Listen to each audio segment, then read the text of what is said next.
غلامان احمد رضا ارے کوئی بھی ہم سے جیتا نہیں ہے. اللهم صل على سيدنا ومولانا ومن جانا ومأوانا وحبيبنا وطبيبنا وشفيعنا وكريمنا محمد وعلى آله وصحبه وبارك وسلم. پڑھیے صلی اللہ علیہ یا رسول اللہ. پڑھیے وسلم علیہ یا حبیب اللہ. پڑھیے صلی اللہ علیہ یا پڑھیے صلی اللہ علیہ یا رسول اللہ وسلم علیہ یا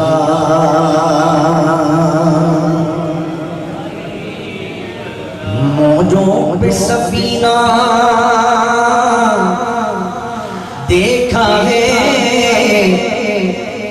ساحل پہ سفینہ دیکھیں گے موجوں پہ سفینہ دیکھا ہے ساحل پہ سفینہ دیکھیں گے. اے ذوق نظر مایوس نہ ہو ایک روز مدینہ دیکھیں گے کیونکہ جسے چاہا در پہ بولا دیا جسے چاہا حسنین کے نانا نانا نانے جسے چاہا در پہ بولا فاطمہ کے بابا جانی نے جسے چاہا در پہ بولا یا جسے چاہا اپنا لیا. یہ بڑے کرم کے ہیں فیصلے یہ بڑے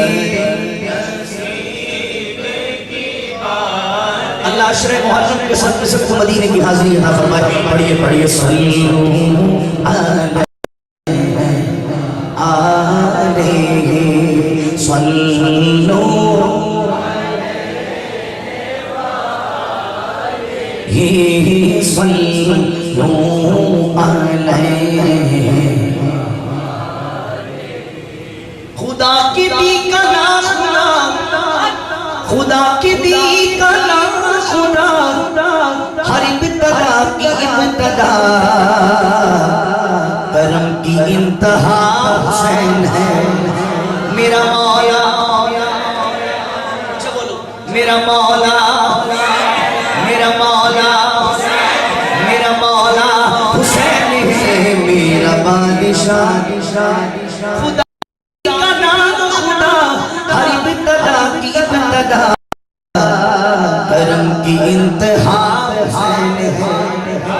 نہ پوچھئے کہ کیا حسین ہے ارے ہاں میرا بادشاہ میرا مولا میرا مولا حسین ہے میرا بادشاہ حسین ہے. حمد و صلاۃ کے بعد محترم بمکرم سامعین کرام الہی بحق کے بنی فاطمہ کہ برقول ایمان کنی خاتمہ اگر دعوتم درد کنی برقلوم منو دست دامان آلی رسول. منظر فضائے دہر میں سارا علی کا ہے. جس سمت دیکھئے وہ نظارہ علی کا ہے۔ مرحب دنیم ہے سر خبر پڑا ہوا، مرحب دنیم ہے سر خبر پڑا ہوا، اٹھنے کا اب نہیں کہ یہ مارا علی کا ہے۔ اور تم دخل دے رہے ہو عقیدت کے باب، تم دخل دے رہے ہو عقیدت کے باب میں، دیکھو معاملہ یہ ہمارا علی کا ہے۔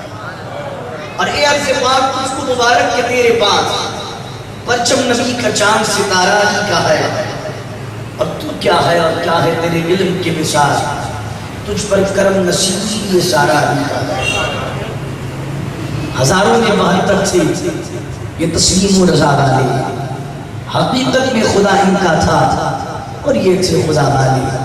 حسین ابن علی کی کیا بات کر سکتا تھا کوئی، وہ خود مشکل کشا تھے اور تھے مشکل کشا والے۔ اور دوائے درد اسیاں پنجتن کے در سے ملتی ہیں، زمانے میں یہی مشہور ہیں دار الشفا والے۔ گنج بخش فیض عالم مظہر نور خدا ناقصارہ پیر کامل کاملار رہنما معین الدین ولی شرع عراق و حجاز، تیری جناب میں محمود سے ہزاروں ایاز، ہر ایک سب سے بس آ رہی ہے یہ آواز، منم غریب تیارو تو ہی غریب رواز۔ الہی خیر کردانی، الہی خیر کردانی بحق کے شاہ جلانی۔ لفظ جب تک وضو نہیں کرتے، لفظ جب تک وضو نہیں کرتے، ہم تیری گفتگو نہیں کرتے۔ اعلیٰ حضرت ہم سے تب جو عقیدہ پہنچائے وہ یہی ہے، اہل سنت کا ہے بیڑا پار اصحاب حضور نجم ہے اور ناؤ ہے تلک رسول اللہ کی۔ اعلیٰ حضرت فرمایا کہ حضور کے دونوں اقوال ہمارے پاس ہیں۔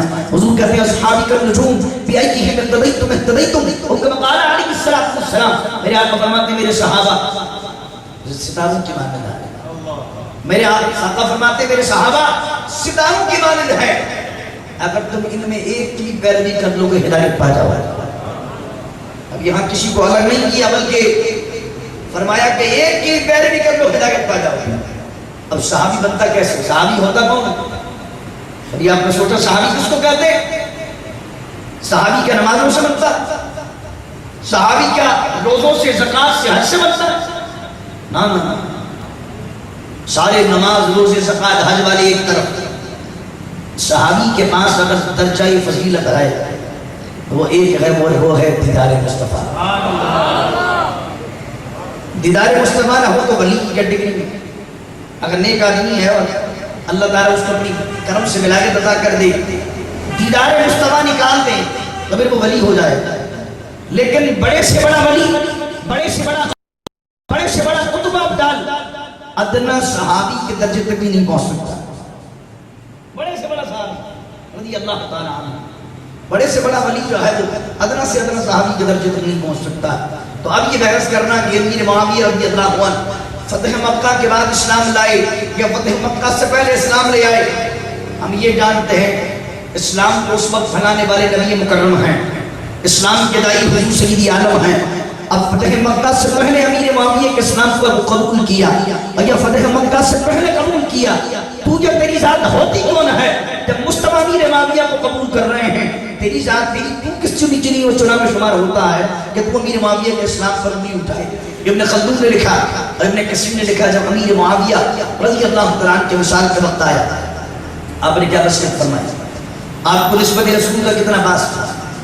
آپ نے کیا وصیت فرمائی؟ اللہ علی آپ وصیت فرما رہے ہیں کہ جب میرا انتقال ہو جائے تو مجھے کفن نہ دینا، بلکہ سرکار دو عالم علیہ السلام کا ایک کرتا میرے پاس رکھا ہوا ہے، جس کرتے کو نسبت رسول حاصل ہے، جو حضور کے جسم مبارک سے لگا تھا، مجھے وہ کرتا کفن کے طور پر دے دینا۔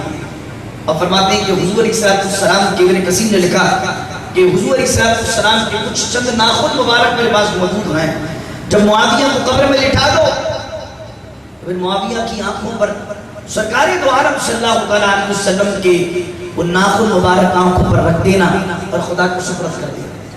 میں سمجھتا ہوں کہ حضور صلی اللہ علیہ وسلم کے ان نسبتوں کا توسل اللہ تعالیٰ معاویہ کی مغفرت فرما دے، اس کے گناہوں کو معاف کر دے۔ بتاؤ یہ حضرت امیر معاویہ رضی اللہ عنہ جو کہ اتنی محبت اور اتنی عقیدت نسبت رسول کی رکھتے ہیں. تو حضرت امیر معاویہ رضی اللہ تعالیٰ عنہ چاہتے تھے کہ ہم بنو ہاشم میں سے کسی کو خلیفہ بنائیں، لیکن چونکہ 20 سال حکومت آپ نے کر لی تھی، بنو امیہ طاقتور پوزیشن میں تھے ہر جگہ پر، تو آپ کو یہ خوف تھا کہ اگر میں بنو ہاشم میں سے کسی کو سرداری دیتا ہوں اور اپنے بعد ولی عہد نامزد کرتا ہوں تو سلطنت اسلامی میں پھوٹ پڑ جائے گی اور ہر طرف ہر صوبے کے اندر بندہ بغاوت کا علم بلند کر دے گا اور سلطنت اسلامیہ کا شرازہ بکھر جائے گا. کہ یزید کی بدکاری آپ کے سامنے آیا نہیں تھی. آپ نے سوچا کہ ابھی یہ نوجوان ہے، غیر ذمہ دار ہے، ذمہ داری پڑے گی تو سمجھ جائے گا. تو آپ نے اجتہاد کیا اور اجتہادی طور پر دونوں خطروں کو دیکھا کہ بنو ہاشم کی طرف دیتا ہوں ولی عہد تو اللہ اوپر پھر بھی فتنہ ہوتا، اور اگر انہی سردار میں سے کسی کو بناتا ہوں پھر بھی اختلاف ہوتا ہے. تو اختلاف امت سے بچنے کے خاطر آپ نے مشورہ کیا اور چند لوگوں نے آپ کو مشورہ دیا کہ اگرچہ یہ غیر ذمہ دار ہے لیکن اگر اس پر ذمہ داری آئے کہ اس طریقے سے آپ سوچیں کہ اگر کسی کا بچہ غیر ذمہ دار ہوتا ہے تو ماں باپ کہتے ہیں جس پر ذمہ داری ڈالیں گے تو سمجھ جائے.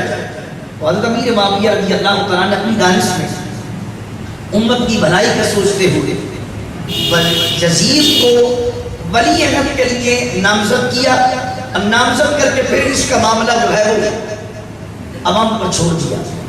اور پھر اس کے بعد ابن خلدون نے بھی اور ابن کثیر نے بھی دونوں نے متفقہ طور پر جب 60 ہجری کے اندر حضرت امیر معاویہ رضی اللہ عنہ کے وصال کا وقت آنے لگا تو آپ نے یزید کو بلا کر ایک وصیت کی جو ابن خلدون نے تاریخ میں نقل کی اور ابن کثیر نے بھی نقل کی اور علامہ ابن اسیر نے اصول الغابہ فی تمہید الصحابہ بھی نقل کی.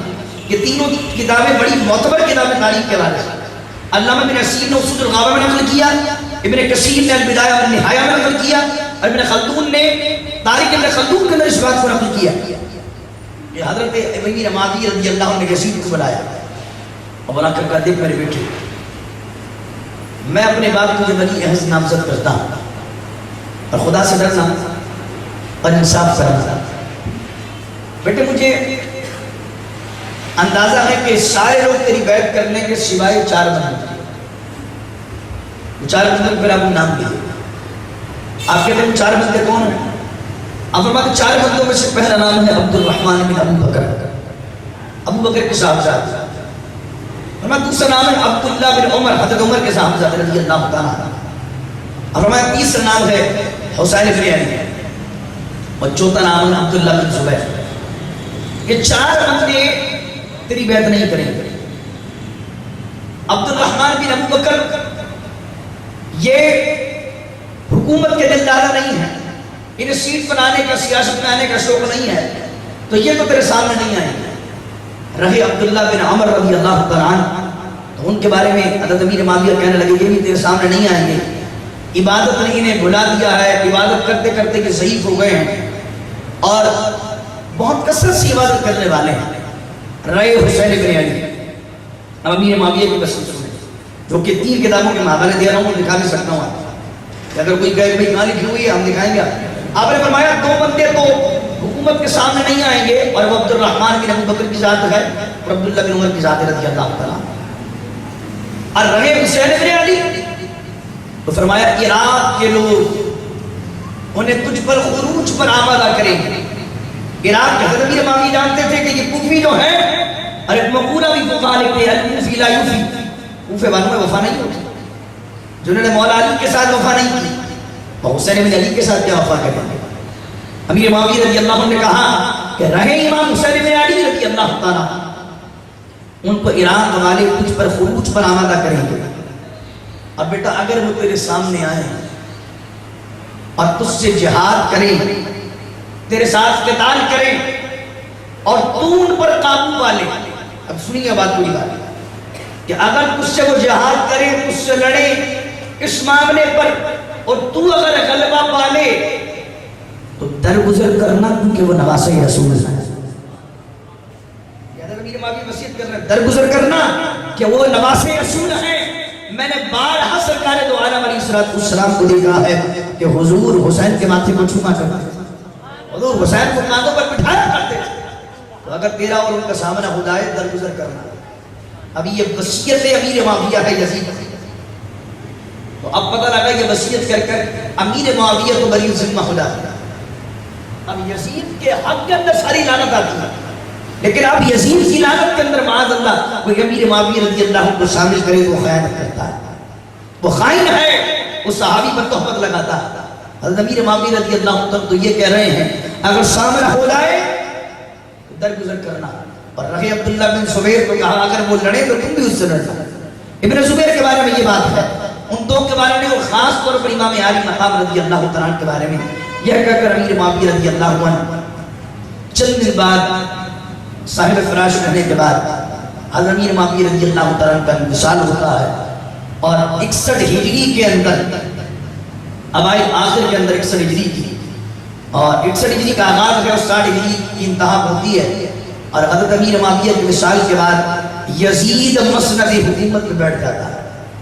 حضرت ابو ہریرہ رضی اللہ تعالیٰ عنہ فرمایا کرتے تھے کہ میں نے سرکار دو عالم صلی اللہ علیہ وسلم سے علم کو سیکھا، اور حضور سے علم کو سیکھ کر 2 تھیلے بھرے ہیں۔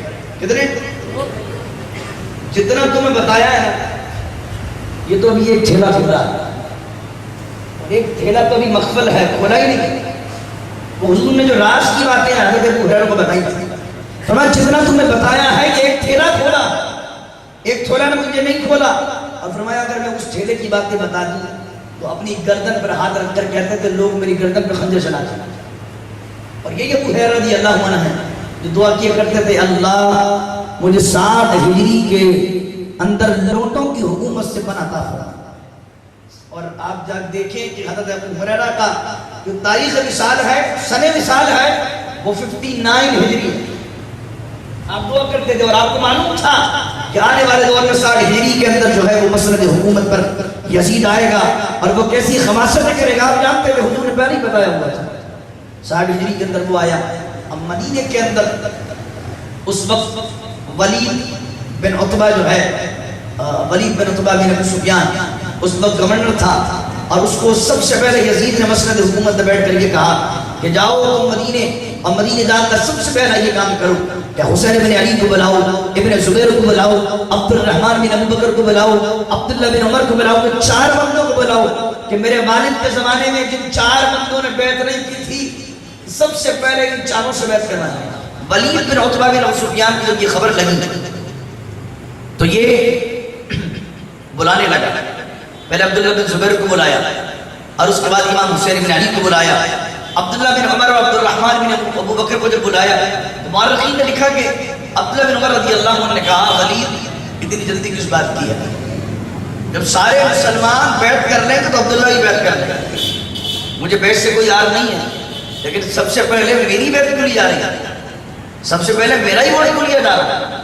تمام لوگوں کا ووٹ لے لو، سارا مدینہ اگر یزید کو ووٹ ڈال دے گا، سارے لوگ امت اسلامیہ کے اندر ساری جو عوام اسلامیہ ہے اگر یہ سارے کے سارے یزید کے حق پر ووٹ ڈالیں گے تو پھر آخر ہم بھی ووٹ ڈال دیں گے، ہم سے پہلے کس بات؟ ولید بن عتبہ نے یہ جواب سن کر اس کو اچھا گمان کیا، اب عبداللہ بن زبیر کو بلایا۔ حضرت عبداللہ بن زبیر رضی اللہ تعالیٰ عنہ ان کے گھر پر بار بار وہ سپاہی بھیجانے لگا، اور حضرت عبداللہ بن زبیر اس کے پاس جا نہیں رہے تھے، تو عبداللہ بن زبیر رضی اللہ تعالیٰ کے گھر پر اس نے بہت سارے اس پر سرار کو بھجوایا، اس سپاہیوں نے حضرت عبداللہ بن زبیر رضی اللہ تعالیٰ کے گھر کا احاطہ کر دیا۔ عبداللہ بن زبیر رضی اللہ عنہ نے اپنے بھائی کے ذریعے ولید بن عتبہ کو یہ پیغام بھجوایا، بھئی بڑے سپاہیوں کو بلا لو، میں رات گئے تمہارے پاس آ جاؤں گا۔ ولید بن عتبہ نے اپنے سپاہیوں کو بلا لیا، اور حضرت عبداللہ بن زبیر رضی اللہ عنہ نے موقع غنیمت جانا، اور آپ راتوں رات جو ہے وہ مدینہ المنورہ چھوڑ کر مکہ المکرمہ کی جانب روانہ ہو گئے، اور ولید بن عتبہ نے کچھ سپاہی آپ کے پیچھے دوڑائے بھی کہ عبداللہ بن زبیر کا پیچھا کرے، لیکن عبداللہ بن زبیر مکہ سے مدینے کے راستے پر اتنی آگے بڑھ چکے تھے کہ سپاہی خالی ہاتھ لٹے اور کہنے لگے عبداللہ بن زبیر جو ہے وہ جا چکے ہیں۔ اب رہے گئے عبد الرحمن بن ابو بکر اور عبداللہ بن عمر، یہ دونوں نے تو یہ کہہ دیا سب بیعت کر لیں گے تو ہم بھی بیعت کر لیں گے، جلدی کس بات کی؟ لیکن یہ دونوں حضرات بھی پسند نہیں کرتے تھے بیعت یزید سے، ان کا کہنا کیا تھا کہ سب کریں گے اس کے بعد دیکھی جائے گی، پھر دیکھیں گے اللہ مالک۔ اب آئی باری امام حسین بن علی رضی اللہ تعالیٰ عنہ کی۔ امام علی مقام رضی اللہ عنہ کو ولید بن عتبہ بار بار بلاتا رہا اور مروان نے کہا جلدی کرو، سب سے پہلے حسین بن علی سے جو ہے وہ تمہیں بیعت لینا چاہیے۔ مروان نے ولید بن عتبہ کو کہا کہ امام حسین بن علی رضی اللہ تعالیٰ عنہ امام علی مقام کی تم بیعت کر لو، اگر تم نے بیعت نہیں کی تو پھر ان سے بیعت نہیں لے سکو گے۔ امام حسین بن علی رضی اللہ تعالیٰ عنہ امام تشریف مقام رضی اللہ عنہ کو ولید بن عتبہ بلاتا رہا جو کہ والی مدینہ تھا، اور آپ کو بلا کر یہی پیغام بھجواتا رہا کہ آپ اس کی بیعت کر لیں۔ امام علی مقام امام تشریف مقام رضی اللہ تعالیٰ عنہ نے اپنے گھر کے 30 جابازوں کو لیا اور لے کر والی مدینہ ولید بن عتبہ کے گھر کے باہر، اس کے آفس کے باہر اپنے 30 جوانوں کو کھڑا کیا اور کہا میں اندر بات کرنے جا رہا ہوں، اگر میری آواز بلند ہو یا میں تمہیں آواز دوں، میری آواز بلند ہو یا میں تمہیں آواز دوں تو تم 30 کے 30 نوجوان اندر تلواروں کے ساتھ داخل ہو جانا اگر میری آواز بلند ہو۔ آپ اندر گئے اور اندر جا کر ولید بن عتبہ سے پوچھا بھائی ہاں کیوں بلاتے ہیں؟ ولید بن عتبہ نے کہا کہ یزید جو امیر المومنین بنا ہوا ہے، اس نے کہا کہ امیر المومنین یزید جو ہے وہ آپ سے بیعت چاہتا ہے۔ امام علی مقام رضی اللہ تعالیٰ عنہ نے فرمایا مجھے سوچنے کا موقع دو، میں اس پر غور کروں گا، اور پھر سب سے پہلے میں ہی تمام لوگوں سے بیعت لو، پہلے سب سے پہلے مجھ سے کیوں بیعت لی جا رہی ہے؟ ابھی درمیان کے اندر یہ باتیں چل رہی تھی کہ مروان نے کہا کہ اگر حسین بن علی بیعت کرتے ہیں تو ٹھیک ہے، نہیں کرتے تو ان کا سر قلم کر دیا جائے۔ آپ نے مروان کو چلا کر کہا مروان تیری اتنی مجال ہے کہ تو تلوار اٹھا کر ہم پر تلوار چلائے گا، اگر میں اپنی آواز ابھی بلند کروں تو 30 نوجوان تلوار لے کر باہر کھڑے ہیں تیری دل کا بوٹی بنا دیں گے اگر میں اپنی آواز بلند کروں، اور تم ان سے اس طرح بیعت نہیں لے سکتے۔ اور آپ یہ کہہ کر روانہ ہو گئے اور ولید بن عتبہ نے آپ کو کچھ نہ کہا، اور آپ نے یہ ٹھان لی کہ اب وہ دور آ چکا ہے، اب وہ وقت آ چکا ہے جو مدینہ المنورہ چھوڑنے کا وقت ہے۔ اللہ اکبر۔ آپ یہ سوچیے کہ آج ہم 15 دن کے لیے مدینہ جاتے ہیں، آج ہم 20 دن کے لیے جاتے ہیں، آج ہم 25 دن کے لیے مدینہ جاتے ہیں، تو 20 25 30 دن کے لیے جانے کے بعد بھی جب ہم لوٹتے ہیں، مدینہ سے لوٹنا کسی عاشق کے لیے قیامت سے کم نہیں ہوتا۔ آپ سوچیے امام علی مقام جن کا بچپن مدینہ میں گزرا، امام علی مقام کے سوچیے جن کا بچپن مسجد نبی میں گزرا، وہ امام جنہوں نے بچپن کے اندر نبی کریم علیہ السلام کے کاندھوں پر بیٹھ کر سواری کی ہے مسجد نبی کے اندر، امام سے وہ مدینہ چھوڑنے کو کہاں جا رہا ہے؟ شاعر نے تو کام امتی کے لیے کہا کہ آج کام امتی جب مدینہ چھوڑتا، شاعر کہتے ہیں طیبہ سے لوٹنا کسی عاشق سے پوچھئے، طیبہ سے لوٹنا کسی عاشق سے پوچھئے، ایسا لگے کہ روح بدن سے گزر گئی، ایسا لگے کہ روح بدن سے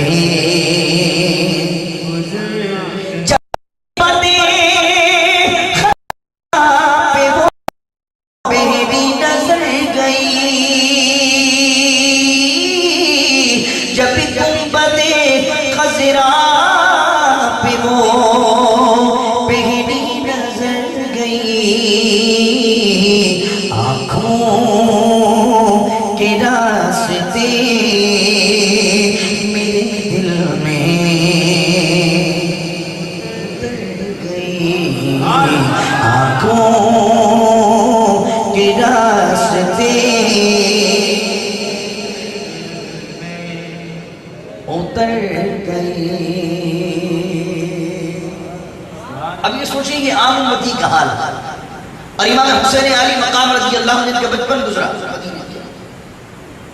جن کی والدہ کی قبر بھی مدینے کے اندر ہے، مزار شریف۔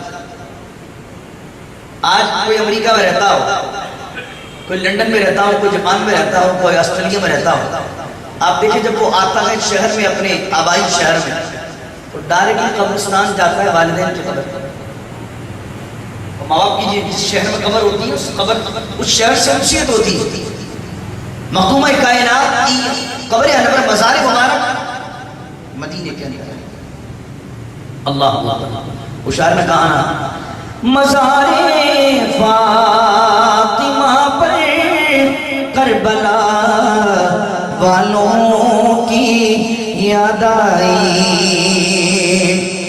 مزار فاطمہ پر کربلا والوں کی یاد آئی مدینے والے آقا گھرانہ یاد آتا ہے مدینہ یاد آتا آیا مدینہ. ہم اگر دیکھیں مزار فاطمہ تو ہمیں کربلا والا یاد آتا. اب امام علی مقام مدینہ چھوڑ رہے ہیں اللہ اکبر اور مجبور کیا جا رہا ہے جن کے نانا کا مدینہ ہے، جن کے نانا دو جہاں کے مختار ہیں اور نکالنے والے بھی کوئی ہیں کہ جو کلمہ بھی پڑھے تو نانا کا کلمہ پڑھے. امام حسین علی مقام رضی اللہ تعالیٰ عنہ انانا جان کی بارگاہ میں آئے، اپنے کنبے کلیہ جناب علی اکبر کے ساتھ ہیں، جناب زینب رضی کے ساتھ ہیں، آپ کی شہزادی جناب سیدہ سکینہ کے ساتھ ہیں، مولا غازی عباس شیر افطار کے ساتھ ہیں. یہ کربلا والوں کا قافلہ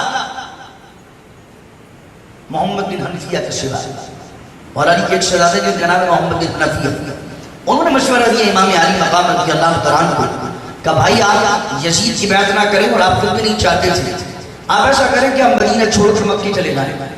مکہ جو ہے وہاں پر لوگ عمرے کے لیے آتے ہیں، طواف کعبہ کے لیے آتے ہیں، حج کرنے کے لیے آتے ہیں، تو جن لوگوں کو آپ کی چاہت ہوگی، جو مسلمان آپ کو امیر بنانا چاہیں گے وہ خود ہی آپ کے پاس آ جائیں گے، آپ کو کہیں آنے کی ضرورت نہیں ہے، آپ مکے کے اندر جا کر اپنا ہب بنا لیں، مرکز بنا لیں. محمد بن حنفیہ کی یہ تجویز آپ کو پسند آئی اور آپ نے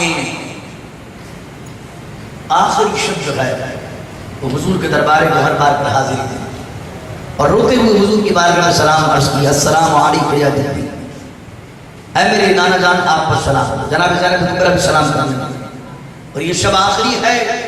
وہ ہمارے پیر صاحب نے ایک کلام بھی لکھا ہے، شب آخری طیبہ کی میرے سر پہ کھڑی ہے، محسوس یہ ہوتا ہے قیامت کی گھڑی ہے.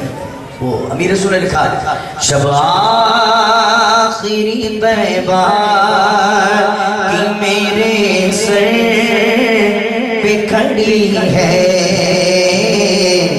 محسوس یہ ہوتا ہے قیامت کی گھڑی ہے. اب بتائیے کہ مدینہ المنورہ کہ کس مدینہ منورہ کے اندر مسجد نبی کے اندر یہ لمحات گزرے ہوں.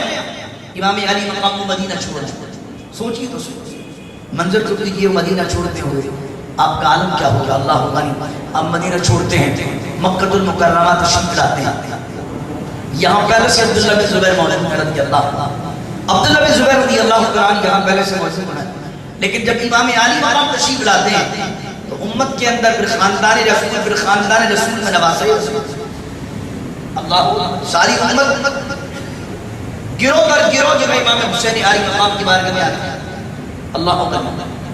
اور یہاں جب عراق والوں کو پتہ لگتا ہے، عراقیوں کو پتہ لگتا ہے عراق میں شہر کوفہ، اور کوفیوں کو پتہ لگتا ہے کہ امام علی مقام مدینہ چھوڑ کر مکہ آ گئے، تو اب عراقی کیا کرتے ہیں کہ اپنے قاصد خطوط کے ذریعے بھیجتے ہیں. اللہ اپنے خطوط قاصدوں کے ذریعے بھیجتے ہیں اور ایک قاصد آتا ہے خطوط لے کر آتا ہے، ایک قاصد آتا ہے خطوط لے کر آتا ہے، اور ان خطوط میں کیا ہوتا ہے کہ وہ کہتے ہیں کہ ہم یزید کی بیعت کرنا نہیں چاہتے، ابھی تک ہم نے یزید کی بیعت نہیں کی ہے، امام ہم آپ سے وعدہ کرتے ہیں کہ ہمیں آپ کا انتظار ہے، ہماری تلواریں ننگی ہو چکی ہیں اور ہم نے تلواریں نکالی ہوئی ہیں، ہمارے جاماز آپ کے لیے تیار ہیں، آپ کا جاماز لشکر آپ کا منتظر ہے، حضور آپ عراق تشریف لائیے، امت کی نگرانی کیجیے، امت کے رہبر بنیے، امت آپ کی منتظر ہے.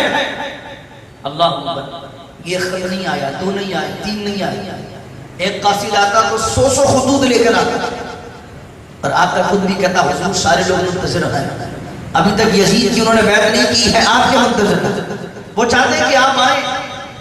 امام علی مقام رضی اللہ تعالیٰ عنہ کے مزاج میں ان خطوط نے بڑی تکلیفی باتیں کی اور امام حسین علی مقام رضی اللہ تعالیٰ عنہ نے کہا اچھا اگر وہ چاہتی ہم آئیں اور انہوں نے ابھی تک یزید کی بیعت نہیں کی ہے تو چلو پہلے ہم اس جگہ کا احوال لینے کے لیے اپنے چچا زاد بھائی مسلم کو بھیجتے ہیں پہلے کہ مسلم جا کر دیکھیں ماں کا احوال کہ آیا کہ کوفے کے اندر لوگ جو بات کہہ رہے ہیں اپنے دعوے میں سچے ہیں بھی نہیں. اور حضرت مسلم بن عقیل رضی اللہ تعالیٰ عنہ جو مولا علی کرم اللہ کریم کے بھائی عقیل بن ابی طالب عقیل کے شہزادے ہیں اور امام حسین عالی مقام رضی اللہ عنہ کے چچا کے بیٹے ہیں. حضرت مسلم بن عقیل کو حکم دیتے ہیں جاؤ مسلم جا کر دیکھو عراق والوں کا کیا حال ہے. اور عراق والے خطوط لکھتے ہیں اور کہتے ہیں آپ آئیے آپ جا کر دیکھو کیا وہ اپنے دعوے میں سچے ہیں کہ نہیں ہیں. حضرت امام مسلم بن عقیل رضی اللہ تعالیٰ عنہ یہاں سے نکلے اور مکے سے ہوتے ہوئے مدینے سے گزرے اور مدینے سے دو رہبروں کو لیا جو کہ راستہ بتانے والے تھے اور ان دونوں کو راستے میں لے کر عراق کے راستے میں چلتے ہیں کہ راستہ بھٹک جاتے ہیں اور دونوں پیاس کی شدت سے رہبر مر جاتے ہیں. اور حضرت امام مسلم بن عقیل رضی اللہ عنہ مشکل سے کسی تالاب کے پاس پہنچ کر پانی پی کر اپنی جان بچاتے ہیں اور آپ اسے نیک شگون گمان نہیں کرتے. اور آپ کہتے ہیں امام کو خط لکھتے ہیں کہ میں مکے سے نکلا مدینے گیا اور مدینے سے ہوتا ہوا عراق لے جا رہا ہوں. راستے میں دو رہبروں کو لیا اور وہ دونوں رہبر راستہ بھٹک گئے اور دونوں مر گئے. تو یہ نیک شگون نہیں ہے. تو کیا میں واپس مکے آ جاؤں یا اپنا سفر جاری رکھوں؟ امام حسین علی مقام رضی اللہ عنہ نے جب خط پڑھا خط کے ساتھ ساتھ امام حسین علی مقام نے قاصد روانہ کیا اور کہا نانا کی امت کو ہماری ضرورت ہے تم فوراً عراق پہنچو اور عراق پہنچ کر وہاں کے احوال کی مجھے خبر کرو. حضرت امام مسلم بن عقیل رضی اللہ تعالیٰ عنہ عراق پہنچتے ہیں. کوفے میں پہنچے لوگ جوک در جوک آپ کے پاس آئے اور انہوں نے امام حسین کی محبت کی قسمیں کھائیں اور آپ کے ہاتھ پر بیعت کرنے کی قسمیں کھائیں, وعدے کیے, حلف اٹھایا, قسمیں کھانے لگے. اور جب جب امام حسین کا ذکر آتا تو دھاڑے مار کر روتے. یہ کوفی جنہوں نے بعد میں دغا کیا. جب امام حسین کی بات آتی, مولا علی کی بات آتی, ابن خلدون نے کہا جہاں مسلم بن عقیل امام حسین کا ذکر کرتے تھے کہ دھاڑے مار مار کر رو رہے ہو اور کہتے تھے آپ امام کو پیغام دیجیے کہ امت ان کا انتظار کے اندر ہے, ہم ان کی بیعت کے لیے بڑے مستعد ہیں, وہ آئے ہم فوراً ان قدموں پہ اپنی جان نثار کریں گے. مسلم بن عقیل رضی اللہ تعالیٰ عنہ بیعت لینے لگے. امام حسین علی مقام رضی اللہ عنہ کے وکیل بن کر آپ نے ان کی بیعت لینا شروع کیا. جو در جو ایک دن نہیں گزرا کہ 1000 2000 2000 سے 5000 یہاں تک کہ ابن خلدون نے لکھا مغرب کی نماز تک 18,000 بندے عراق میں سے کوفے میں سے 18,000 بندے امام مسلم بن عقیل رضی اللہ تعالیٰ عنہ کے ہاتھ پر امام حسین کے حوالے سے بیعت کر چکے تھے. اور ابن کثیر نے روایت میں لکھا 40,000 بندے امام مسلم بن عقیل کے ہاتھ پر بیعت کر لی. جب آپ نے یہ حالات دیکھے تو امام مسلم بن عقیل رضی اللہ تعالیٰ عنہ نے خط لکھنا شروع کیا اور کہا حضور سیدی حسین ابن علی یہاں کے حالات بڑے سازگار ہیں, لوگوں کی تلواریں یزید کے خلاف ہیں اور آپ کے منتظر ہیں, ان کے قلوب ان کی گردنیں آپ کے لیے جھکی ہوئی ہیں, یہ آپ کے آنے کے آمد کے منتظر ہیں, آپ سے محبت کرتے ہیں, روز آپ کا ذکر ہوتا ہے, آپ کے فراق میں یہ لوگ روتے ہیں, آپ کی محبت کے دعوے کرتے ہیں. تو آپ فوراً مکے کو چھوڑیے اور عراق کی تشریف لے. اب مکے کو چھوڑ کر فوراً کوفہ تشریف لائی. آپ نے خط روانہ کیا اور قاصد یہ لے کر مکے کی جانب رواں ہو گیا. اب یہ عراق سے مکے کا سفر ہے. قاصد عراق کی باؤنڈری کو پار کرتا ہے اور مکے کی جانب اپنے گھوڑے کو روانہ کرتا ہے. اور یہاں کوفے کے اندر جو گورنر ہے یزید کی طرف سے, ان کا نام ہے حضرت النعمان بن بشیر. یہ بڑے سلیم الطبع آدمی تھے. ان کے دل کے اندر امام کے حوالے سے کوئی اچھی بات نہیں تھی اور انہوں نے کہا کہ لوگوں اگر تم مجھ سے جنگ کرو گے تو میں تم سے جنگ کروں گا, اگر امیر سے بغاوت کرو گے تو میں تم سے جہاد کرتا رہوں گا, لیکن میں تم پر تلواریں نہیں اٹھاؤں گا. تو وہ ایک کوئی شاہ سے رضا شاہ کی وفادار تھا. تو نعمان بن بشیر کے ساتھ جو چلنے والے چمچے تھے ان چمچوں میں سے ایک چمچہ کہنے لگا کہ تم گورنر ہو اور تمہیں اتنی ہلکی بات کرنا مناسب نہیں, تم اتنی ہلکی بات تم نے بڑی کمزور بات کی ہے. اب آپ سے بات منوانی ہے ڈنڈے کے زور پر منواؤ, جو مانتا ہے صحیح, نہیں مانتا گردن اڑا دو. تو انہوں نے کہا کہ میں رب کی اطاعت کے اندر کمزور بننا پسند کرتا ہوں, اس چیز سے کہ رب کی نافرمانی کے اندر طاقتور بن جاؤں. یہ نعمان بن بشیر کا جملہ تھا کہ میں نہیں چاہتا کہ میرے ہاتھوں سے عوام قتل ہو جائے اور یہاں تک کہ میرے ہاتھ جو ہے وہ خاندان رسول کے قتل سے رنگ جائے. میں نہیں چاہتا. جب یہ لچک اس چمچے نے دیکھی تو اس نے خط لکھا جدید اور کہا بھئی یہاں تو مسلم بن عقیل آ چکے ہیں, 18,000 بندے بیعت کر چکے ہیں اور آپ کے گورنر کی حالت یہ کہ اس کے دل میں بڑا نرم گوشت ہے, یہ تو بڑا ہلکا ہلکا چلتا ہے, یہ تو سختی بھی نہیں کرتا, لڑتا بھی کسی سے نہیں ہے, سزا بھی کسی نہیں دیتا, تو آپ اس کو معلوم کریں. جب یزید کے پاس یہ خبر پہنچی, یزید کے ایک مشیر جس کے نام تھا سرجون نے کہا کہ بصرہ کے اندر عبید اللہ ابن زیاد جس کو ابن مرجانہ جس کی کلیت بھی ہے, عبید اللہ ابن زیاد گورنر ہے, تمہیں چاہیے کہ تم بصرہ کی گورنری کے ساتھ ساتھ ابن زیاد کو کوفے کی گورنری بھی دے.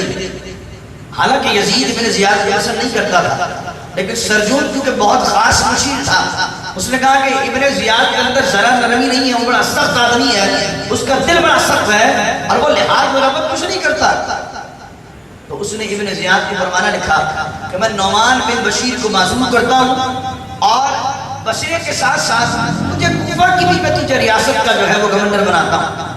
ابن زیاد نے اس خط کو لیا اور بھیس بدلا اور بھیس بدل کر بصرے سے نکلا اور بصرے سے نکل کر کوفے کی جانب روانہ ہو گیا. رات کے وقت وہ کوفے اس ٹائم پہنچا کہ جب رات کے وقت ہو چکا تھا اور اس نے ایک شال اور ایک جبہ و قبہ اوڑا ہوا تھا, سر پر چادر ڈالی ہوئی تھی اور کوفے کا جو مین انٹرنس تھا اس سے وہ کوفے میں داخل ہوا. رات کی تاریخی میں اندھیرا تھا, سیور ویور کا روڈ نہیں تھا کہ روڈ بڑے روشن ہو, اندھیرا تھا. جب لوگوں نے ایک پوشاک دیکھی تو لوگ سمجھے کہ مسلم بن عقیل نے خط کس کو لکھا ہے, امام حسین رضی اللہ عنہ, شاید امام حسین آ گئے رضی اللہ عنہ. اب ابن زیاد نے اپنا منہ چھپائے رکھا اور 70 سواروں کے ساتھ تاکہ درمیانے راستہ میں عوام بغاوت نہ کرے, عوام حملہ نہ کر دے, اور اپنا منہ چھپا کر لوگوں کو یہ گمان کروائے رکھا کہ معاذ اللہ وہ حسین ہے رضی اللہ عنہ. اور سیدھا گورنر ہاؤس پہنچا اور گورنر ہاؤس کو دروازہ بچایا.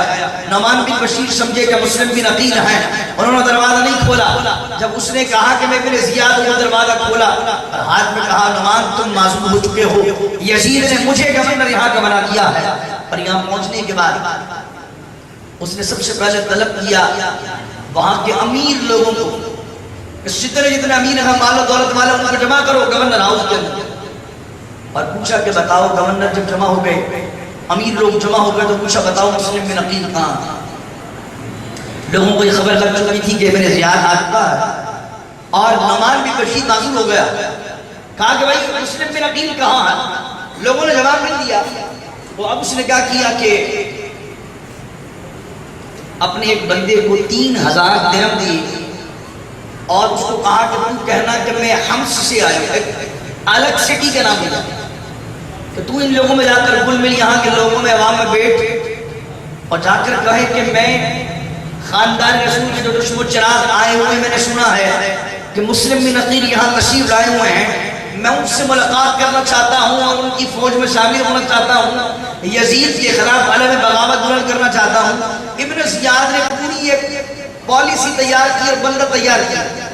اس بندے نے بھیج بدلا, ہاتھوں میں پیسے لیے اور کہا کہ میں چاہتا ہوں کہ مسلم بن عقیل سے ملوں, وہ خاندان رسول کے چشم و چراغ ہیں.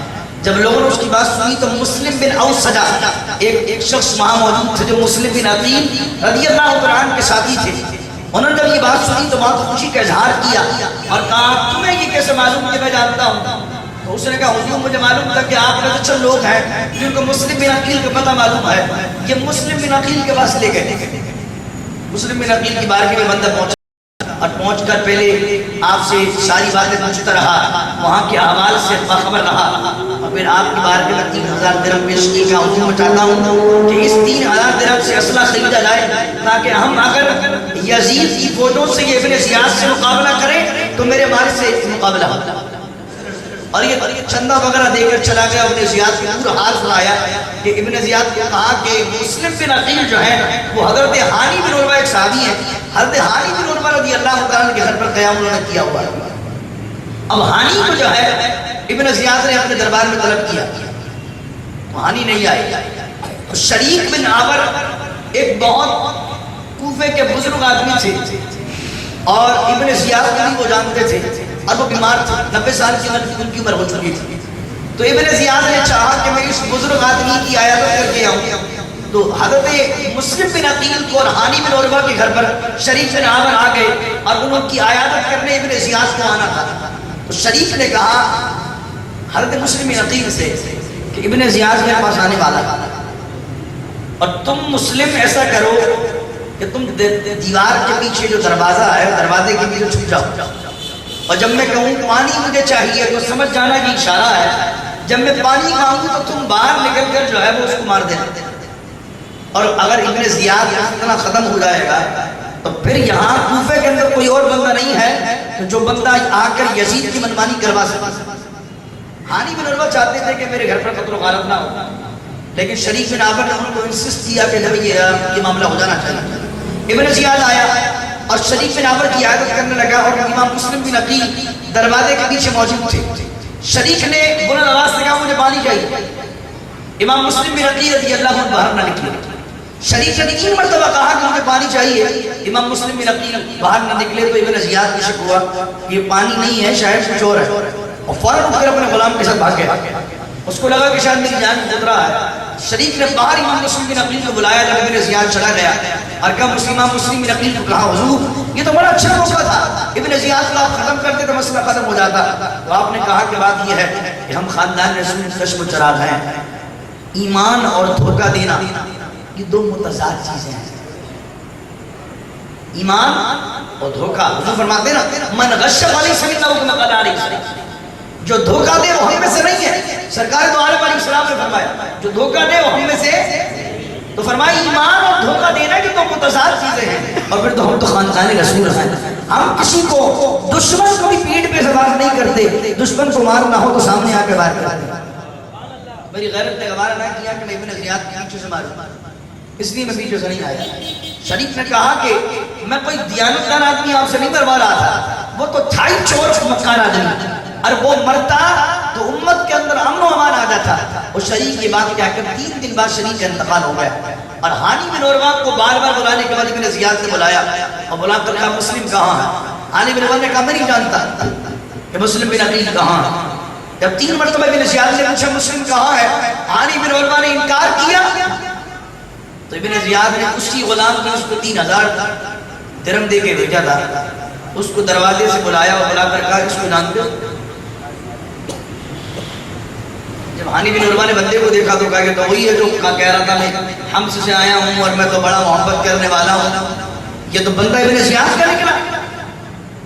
ہانی بن عروہ رضی اللہ تعالیٰ عنہ جب یہ معاملہ دیکھا تو آپ کے پیروں سے زمین نکل گئی اور آپ نے کہا ابن زیاد بات یہ ہے کہ مسلم بن عقیل خاندان رسول کے چشم و چراغ ہیں. میں نے انہیں خط لکھ کر نہیں بلایا تھا، وہ میرے پاس آئے تو یقیناً خاندان رسول کے چشم و چراغ ہیں. میں نے انہیں اپنے پاس رکھا ہے، امان دی ہے، میں انہیں تیرے حوالے نہیں کر سکتا. تو ابن زیاد نے ہانی بن عروہ کو سزا دی، مارا پیٹا اور آپ کو قید بند کر دیا. امام مسلم بن عقیل رضی اللہ عنہ کو جب یہ خبر لگی تو آپ نے لوگوں کو جمع کیا اور جمع کر کے کہا کہ ہانی بن عروہ کو ابن زیاد نے جو ہے وہ قتل کرنے کی دھمکی بھی دی ہے، بند بھی کر دیا ہے. آؤ گورنر ہاؤس کا محاصرہ کرتے ہیں اور ابن زیاد کو سبق سکھاتے ہیں کہ اس نے ہمارے بندے ہانی بن عروہ کے ساتھ ظلم کیوں کیا. لوگ فوراً نعرے لگانے لگے اور نعرے لگا کر جو ہے وہ کہنے لگے حضور آپ چلیں ہم آپ کے ساتھ ہیں، حضور چلیں آپ ہم آپ کے ساتھ ہیں. اللہ اکبر. یہ 18000 لوگ جو بیعت کرنے آئے تھے 4000 بندے آن دی اسپاٹ موجود تھے اور آپ کے اعلان کے بعد کثیر مجمع لگ گیا. اور مسلم بن عقیل نے پورے لشکر کو ترتیب دیا، دائیں ہاتھ پر بائیں ہاتھ پر سواروں کو کھڑا کیا اور بیچ میں آپ سینٹر میں خود رہے. اور پھر آپ نے گورنر ہاؤس کا محاصرہ کیا. چاروں طرف سے گورنر ہاؤس کو جو ہے وہ مسلم بن عقیل کے ساتھیوں نے گھیر لیا. جب ابن زیاد اندر تھا بڑا مکار آدمی تھا، اس نے دیکھا کہ جناب مسلم بن عقیل رضی اللہ عنہ نے چاروں طرف سے محاصرہ کر لیا ہے. تو گورنر ہاؤس کے اندر قبیلے کے سردار، محلے کے چوکیدار اور جاگیردار اور چودھری سارے لوگ موجود تھے. ابن زیاد نے کہا کہ تمہارے یہ قبیلے والے، تمہارے محلے دار، تمہارے گھر والے یہ باہر مجھ پر حملہ کرنے آئے ہیں. تم گورنر ہاؤس کی کھڑکیوں سے اور چھت سے باہر جھانکو اور جھانک کر ان کو کہو واپس جائیں ورنہ تمہارا بھی برا انجام ہوگا، اور مسلم بن عقیل کے بعد ان تمہارے ساتھیوں کو بھی برا انجام ہوگا۔ اب یہاں کیا تھا کہ وہ لوگ عمرہ تھے تو کمانڈر ہاؤس کی کھڑکیوں سے باہر نکلے اور چھتوں سے باہر نکلے اور باہر نکل کر اپنے گھر والوں کی التجائیں کی اور بار بار کہا جاؤ یہاں سے جاؤ، ابن زیاد ہمیں نہیں چھوڑے گا، اور ان کے کہنے سے یہ سارا بلبلہ دونوں کو ٹھنڈا پڑ گیا۔ اور عصر کا وقت آیا تو کہاں 18,000 کا مجمع اور کہاں 300 آدمی رہ گئے مسلم بن عقیل کے ساتھ، 300 آدمی موجود ہیں عصر کی نماز کے بعد، سارا بلبلہ چھڑ گیا۔ یہ شیوا کوفیوں کا ایمان والا پڑھیں، یہ شیوا محبت رسول، محب رسول اور غلام حسین کا نہیں ہے۔ غلامان اہل بیت کا یہ شیوا نہیں کہ پھر وہ پیٹھ دکھا کر بھاگیں۔ غلامان اہل بیت وہ ہوتے ہیں جب آ جائیں تو اگر سامنے تعداد زیادہ بھی ہو اور یہ 72 بھی ہوں تو ہزاروں میں 72 تھے کہ تسلیم و رضا والے، حقیقت میں خدا ان کا تھا اور یہ تھے خدا والے۔ امام مسلم بن عقیل نے دیکھا کہ عصر کی نماز اگر 300 بندے رہ گئے، امام مسلم بن عقیل نے پھر مغرب پڑھائی۔ جب مغرب کے اندر آپ جماعت کھڑی کرنے لگے صرف 30 آدمی آپ کے ساتھ کہاں 18,000 اور یاروں کہاں 30۔ آپ نے نماز پڑھائی اور جب سلام پھیرا، سلام جب پھیرا پیچھے مڑ کے دیکھا تو سب میں ایک بندہ موجود نہیں تھا، ایک بندہ نمازی نہیں۔ کیا قدرت کا عالم ہے، کیا بے وفائی ہے۔ کہاں 18,000 ہاتھوں کو چھونے والے، کہاں نعرے لگانے والے، کہاں جان دینے کی، مال اٹھانے کی باتیں کرنے والے، کہاں نعرہ حسین کو بلند کرنے والے، کہاں امام علی مقام کے آنے پر اپنا تن من دھن قربان کرنے کے دعوے کرنے والے، کہاں چلے۔ امام مسلم بن عقیل کوفے کی رات ہے، سرد رات ہے، امام مسلم بن عقیل اکیلے کوفے کی گلیوں میں گھوم رہے ہیں، یہاں تک کہ تھک کر آپ ایک مکان کی سیڑھیوں پر بیٹھے، اس سیڑھیوں پر دروازے پر ایک عورت کھڑی تھی کہ جو اپنے بیٹے کا انتظار کر رہی تھی۔ اس عورت نے اپنی سیڑھیوں پر ایک بندے کو بیٹھا ہوا دیکھا تو کہا اے مسافر تم یہاں کیوں بیٹھے، تمہارا یہاں بیٹھنا اچھا نہیں، یہاں سے اٹھو اپنے گھر جاؤ۔ جب 3 مرتبہ اس نے کہا تو امام مسلم نے کہا وہ کہاں جائے گا کہ جس کا اس شہر میں نہ کوئی رشتہ دار ہو نہ گھر ہو، ہم تو مسافر ہیں۔ پھر آپ نے اشک بار آنکھوں سے کہا کہ خاتون اگر تو آج ہمارے ساتھ نیکی کرے تو ہم وہ ہیں تو محشر کے دن تجھے اجر دیں گے۔ خاتون ہم اس خاندان سے ہیں کہ تو آج ہمارے ساتھ بھلائی کرے تو یہاں تو ہم کچھ نہیں دے سکتے، لیکن ہاں محشر کے دن تجھے اس نیکی کا صلہ بہت دیں گے۔ تو اس نے کہا حضور یہ تو فرمائیے آپ ہیں کون؟ فرمایا میں حسین کا بھائی ہوں، میرا نام مسلم بن عقیل ہے۔ انہوں نے بڑے وعدے کر کے مجھے بلایا ہے، بڑے دعوے کر کے بلایا ہے، اور آج حال یہ ہے کہ سارے کے سارے خوش دکھا کر بھاگ گئے۔ وہ خاتون بڑی نیک عورت تھی، خدا ترس عورت تھی، اس نے فوراً مسلم بن عقیل کو اندر بلایا اور اندر بلا کر آپ کو کھانا پیش کیا اور آپ کی خدمت گزاری کی۔ اتنے میں اس کا بیٹا جس کا نام بلال تھا وہ آیا اور اس عورت کا نام طوعہ تھا، آیا وہ اپنی ماں کو جب بار بار کمرے میں آتے جاتے دیکھا تو کہا کون ہے؟ تو ماں نے کہا بیٹا سرکار کے خاندان کے، ہمارے آقا کے خاندان کے جسم و چراغ مسلم بن عقیل نام فرمایا۔ ہماری قسمت کا ستارہ اوجوں پر ہے کہ آج خاندان رسول کا جسم و چراغ ہمارے گھر کو زینت بخشنے کے لیے آیا ہے، لیکن خدا را بیٹا اس کا ذکر کسی سے نہیں کرنا۔ اور وہاں ابن زیاد جب تمام لوگوں کو بھگا چکا تو وہاں فوراً اگلی جرات عشاء کی نماز پڑھانے کے لیے آیا، اور عشاء کی نماز پڑھانے کے بعد کہا جو جو مسلم کے ساتھ تھے سب کو میں نے معاف کیا، مجھے مسلم چاہیے۔ اب یہ لوگ معلوم نہیں کہ کہاں ہے مسلم کا، جو لے کر مسلم کو آئے گا ہم اسے امان بھی دیں گے اور اس کو انعام بھی دیں گے۔ امام مسلم بن عقیل رضی اللہ تعالیٰ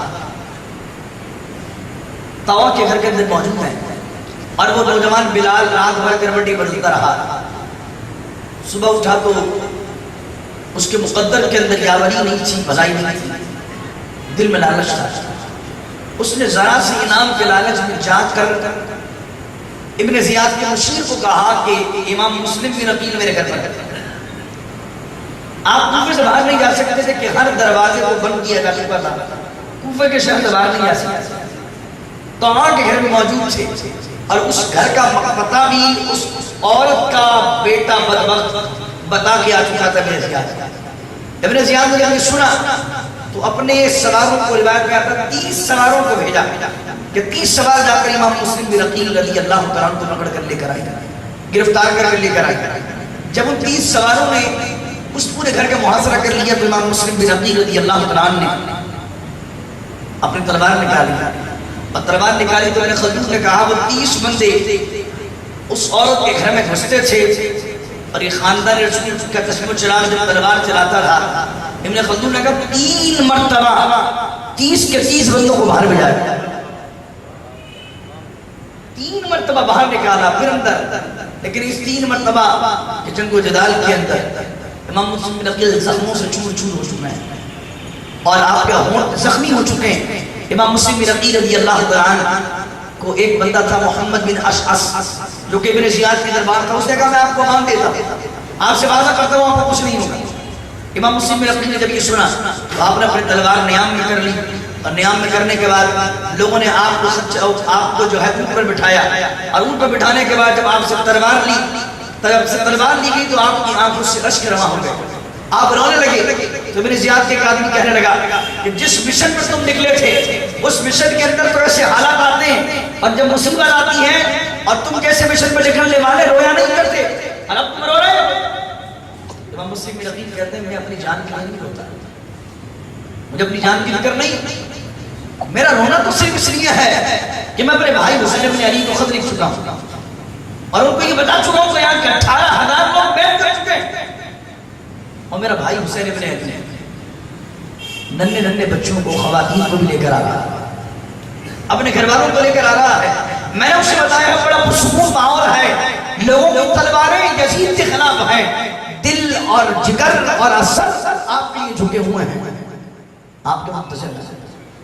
میں کیسے پہنچاؤں خبر اپنے بھائی کہ یہاں کے لوگ باغی ہوئے، یہاں کے لوگ بے وفا ہوئے، یہاں کے لوگوں نے چھوڑ دیا معاملہ، میں کیسے ان کو خبر کروں.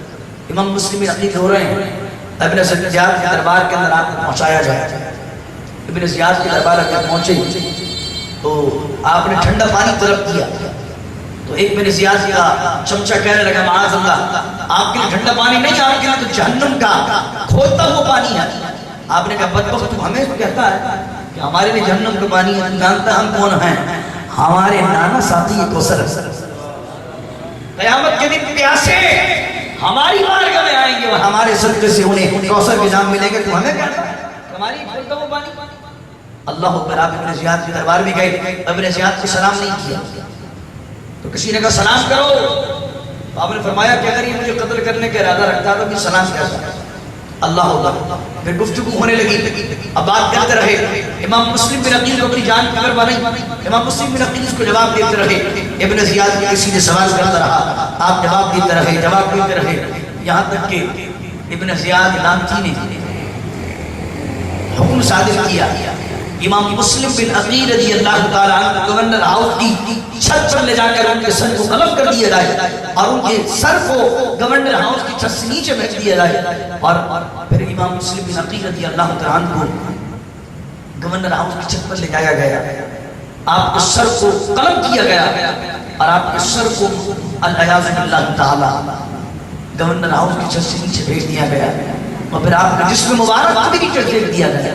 یہ خاندان رسول کا پہلا قسم چراغ تھا کہ جو شہید ہوتا ہے اس شہادت کی تاریخ کیا ہے؟ 60 ہجری ہے،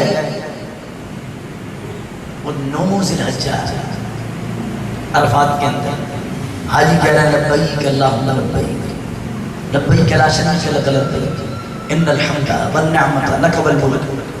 9 عرفے کا دن، حج کا دن اور اگلا دن عید کا دن ہے، بقرہ عید آنے والی ہے، اگلا دن عید الاضحیٰ کا دن ہے اور 9 ذی الحجہ امام مسلم بن عقیل رضی اللہ عنہ کو کوفے کے اندر شہید کر دیا گیا، اور وہاں سے مکے سے 8 ذی الحجہ کو یعنی کہ ایک دن پہلے امام حسین علی مقام اپنے کنبے کو لے کر مکے سے کوفے کی جانب روانہ ہو رہے ہیں، اور 8 ذی الحجہ کو ایک روایت کے مطابق 10 ذی الحجہ کو امام حسین علی مقام اپنے گھر والوں کو لے کر، اور ایک روایت میں کسی نے لکھا کہ آپ نے ایک خط بھجوایا مدینے، اور مدینے کے اندر جو گھر والے باقی کرتے بچے تھے ان کو پہلے مکے بلوایا، اور مکے بلاوا کا جو تمام قافلہ کاروان کربلا کا مکے سے کوفے کی جانب روانہ ہوتا۔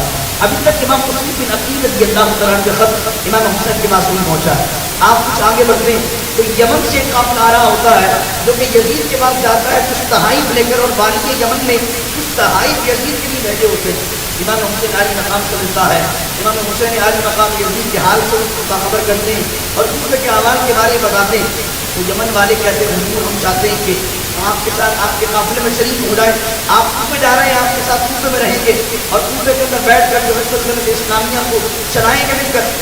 امام حسین علی مقام رضی اللہ عنہ ان کی درخواست کو قبول فرماتے ہیں اور ان سے کہتے ہیں بھائی تم جو جانا چاہیں وہ چلے جاؤ، اور یہ تم مال لاؤ اس میں حصہ لے لو، اور جو نہیں جانا چاہتے وہ اس مال کے ساتھ ہمارے ساتھ رہیں۔ ابھی یمن والوں کا قافلہ بھی اور امام حسین علی مقام رضی اللہ عنہ کے گھر والوں کا قافلہ بھی آگے بڑھتا ہے۔ جب کچھ دیر چلتے ہو جاتی ہے تو آپ اپنے قاصد کو جس کے نام قیس ہوتا ہے اس کو کوفے کی جانب بھیجتے ہیں کہ ہم اتنے میں پہنچ رہے ہیں، تم کوفے جا کر کوفے والوں کو یہ بتاؤ اور مسلم بن عقیل کو بتاؤ کہ ہم یہاں سے نکل چکے ہیں، اور یہ بات دیا رکھیں اور اپنی عزیراتوں کو اور اپنے عزائم کو مضبوط رکھیں، ہم چند دنوں کے اندر ان تک پہنچنے والے ہیں۔ قیس جو امام حسین علی مقام رضی اللہ عنہ کے قاصد ہوتے ہیں وہ یہاں سے نکلتے ہیں اور یہ کربلا والوں کا قافلہ آہستہ آہستہ منزل در منزل پڑاؤ کرتا ہوا رکتا رکاتا چل رہا ہے، اور قیس جو ان کا قاصد امام علی مقام رضی اللہ عنہ کا وہ تیزی کے ساتھ گھوڑا دوڑاتے ہوئے کوفے کی جانب رواں ہے۔ یہاں سے عبید اللہ ابن زیاد کو خبر لگتی ہے، اور ابن زیاد جب یہ خبر ہوتی ہے کہ امام حسین علی مقام مکے سے نکل چکے ہیں اور کوفے کی طرف آنے والے ہیں، تو عبید اللہ ابن زیاد کیا کرتا ہے کہ حسین بن نمیر کے ساتھ چند ساتھیوں کو روانہ کرتا ہے، اور حسین بن نمیر کے ساتھ کہتا ہے کہ تم کربلا سے پہلے پڑاؤ ڈال دو اور جو بندہ کو گرفتار کر کے لے جاؤ۔ قیس کو جو ہے حسین بن نمیر دیکھتا ہے اور دیکھ کر ابن زیاد کے پاس پیش کرتا ہے۔ ابن زیاد جب اس کے خط کو دیکھتا ہے کہ امام حسین علی مقام رضی اللہ عنہ نے بھیجا ہے تو اس کو گورنر ہاؤس کی چھت پر لے جاتا ہے، بلا کر کہتا ہے کہ میں اسے چھوڑ دوں گا مگر شرط یہ ہے کہ تو گورنر ہاؤس کی چھت پر عوام کو جمع کر کے امام حسین علی مقام کو برا کہے اور حسین ابن علی کے ساتھ ساتھ جناب مولا علی کو برا کہے۔ کیسے گورنر ہاؤس کی چھت پر چڑھتے ہیں اور گورنر ہاؤس کی چھت پر چڑھنے کے بعد تعریف کرتے ہیں اللہ کی اور اس کے رسول صلی اللہ علیہ وسلم کی، اور امام حسین علی مقام رضی اللہ عنہ کے فضائل بیان کرتے ہیں، اور اس کے ساتھ ساتھ جناب مولا کائنات کے فضائل بیان کرتے ہیں، اور یزید پر لعنت کرتے ہیں، یزید کی فوج پر لعنت کرتے ہیں، اور ابن زیاد پر لعنت کرتے ہیں، اور ان کو ظالم جابر کہتے ہیں۔ حالانکہ ابن زیاد نے اس کا الٹ حکم کیا ہوتا ہے، جب ابن زیاد نے دیکھتا ہے تو چلا کر اور اس کے تن بدن میں آگ لگتی ہے، اور وہ قیس بن مسعود جو کہ قاصد امام حسین ہوتے ہیں ان کو بھی گورنر ہاؤس چھت سے نیچے بکوا دیتا ہے اور ان کا بھی سر قلب کر دیا جاتا ہے۔ اب امام حسین علی مقام رضی اللہ عنہ کا قافلہ پڑاؤ در پڑاؤ کرتے آگے چلتا ہے تو یمن کا ایک بندہ کہتا کہ سامنے دیکھو کہ تکلیف نہیں کرتا ہوں، کہتا اللہ اکبر، سامنے دیکھو کہ یہ گھنے باغات نظر آتے ہیں، گھنے درخت نظر آ رہے ہیں۔ امام حسین علی مقام رضی اللہ عنہ کے قافلے کے اندر جو گھر والوں سے بندے ہوتے ہیں وہ کہتے ہیں کہ ہم اس میدان سے گزرے ہیں اور اس میدان کے اندر تو کوئی درخت نہیں ہے۔ امام حسین علی مقام سے دور سے دیکھتے ہیں تو درخت نہیں ہے بلکہ ایک قافلہ آ رہا ہے جس کے اندر گھڑ سوار موجود ہیں، اور وہ قافلہ جب قریب پہنچتا ہے تو وہ قافلہ اور بن یزید تمیمی لے کر آ رہے ہوتے ہیں جو کہ بعد میں امام کے رستے میں شامل ہوئے، اور وہ قافلہ لے کر آتے ہیں، اور حضرت عمر جو ہے وہ امام حسین علی مقام رضی اللہ عنہ کے اس قافلے کو روکتے ہیں اور روک کر کہتے ہیں کہ ان کی بات یہ ہے کہ میں آپ کو یہاں سے آگے بڑھنے نہیں دے سکتا، اور یہاں پر جو ہے وہ ابن زیاد نے مجھے حکم کیا ہے کہ میں آپ کو پکڑ دوں جب تک آپ ابن زیاد کی اور یزید کی بیعت نہ کریں آپ کو نہ چھوڑیں۔ آپ نے میرے بات کیا ہے میں خود نہیں آرام کروں.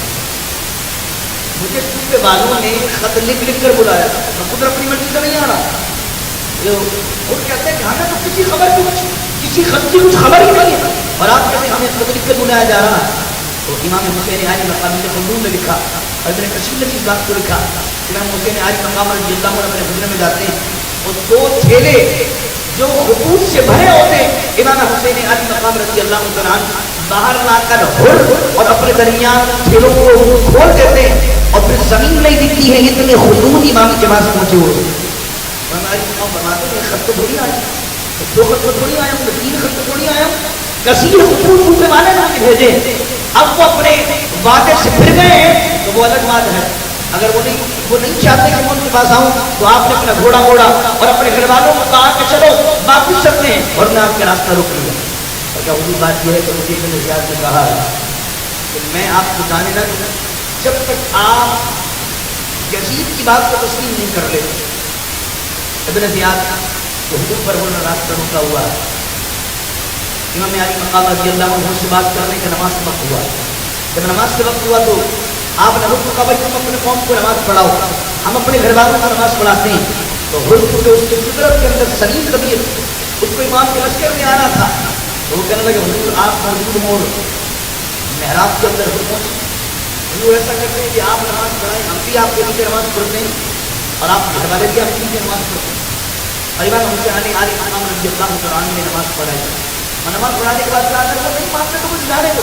اب یہ بات چل رہی تھی کہ اگلے ہی دن رات گزری, اور اگلے ہی دن صبح عامر بن سعد 4000 کا لشکر لے کر کربلا کے میدان سے پہلے نینوا کے مقام پر پہنچا, اور کہا کہ انہیں ریگزار میدان کے اندر جہاں پانی نہ ہو, جہاں درختوں کا سایہ نہ ہو, وہاں ٹھہرا ہو. تو یہ ابن زیاد نے کہا اب عامر بن سعد جب 4000 کا لشکر لے کر آئے گا تو پہلے ان کو چھوٹا لشکر لے کر آئے گا. اب عامر بن سعد 4000 کا لشکر لے کر آیا, اور یہاں کتنے لوگ ہیں, 40 پیدل چلنے والے ہیں, اور 32 گھوڑوں پر سوار لوگ موجود ہیں, اور 40 کتنے ہوئے, 72 ہزاروں میں 72. وہاں 4000 کا لشکر موجود, اس کے ساتھ 1000 کا لشکر موجود, اور یہاں 1000 سے لڑنے والے کتنے ہیں,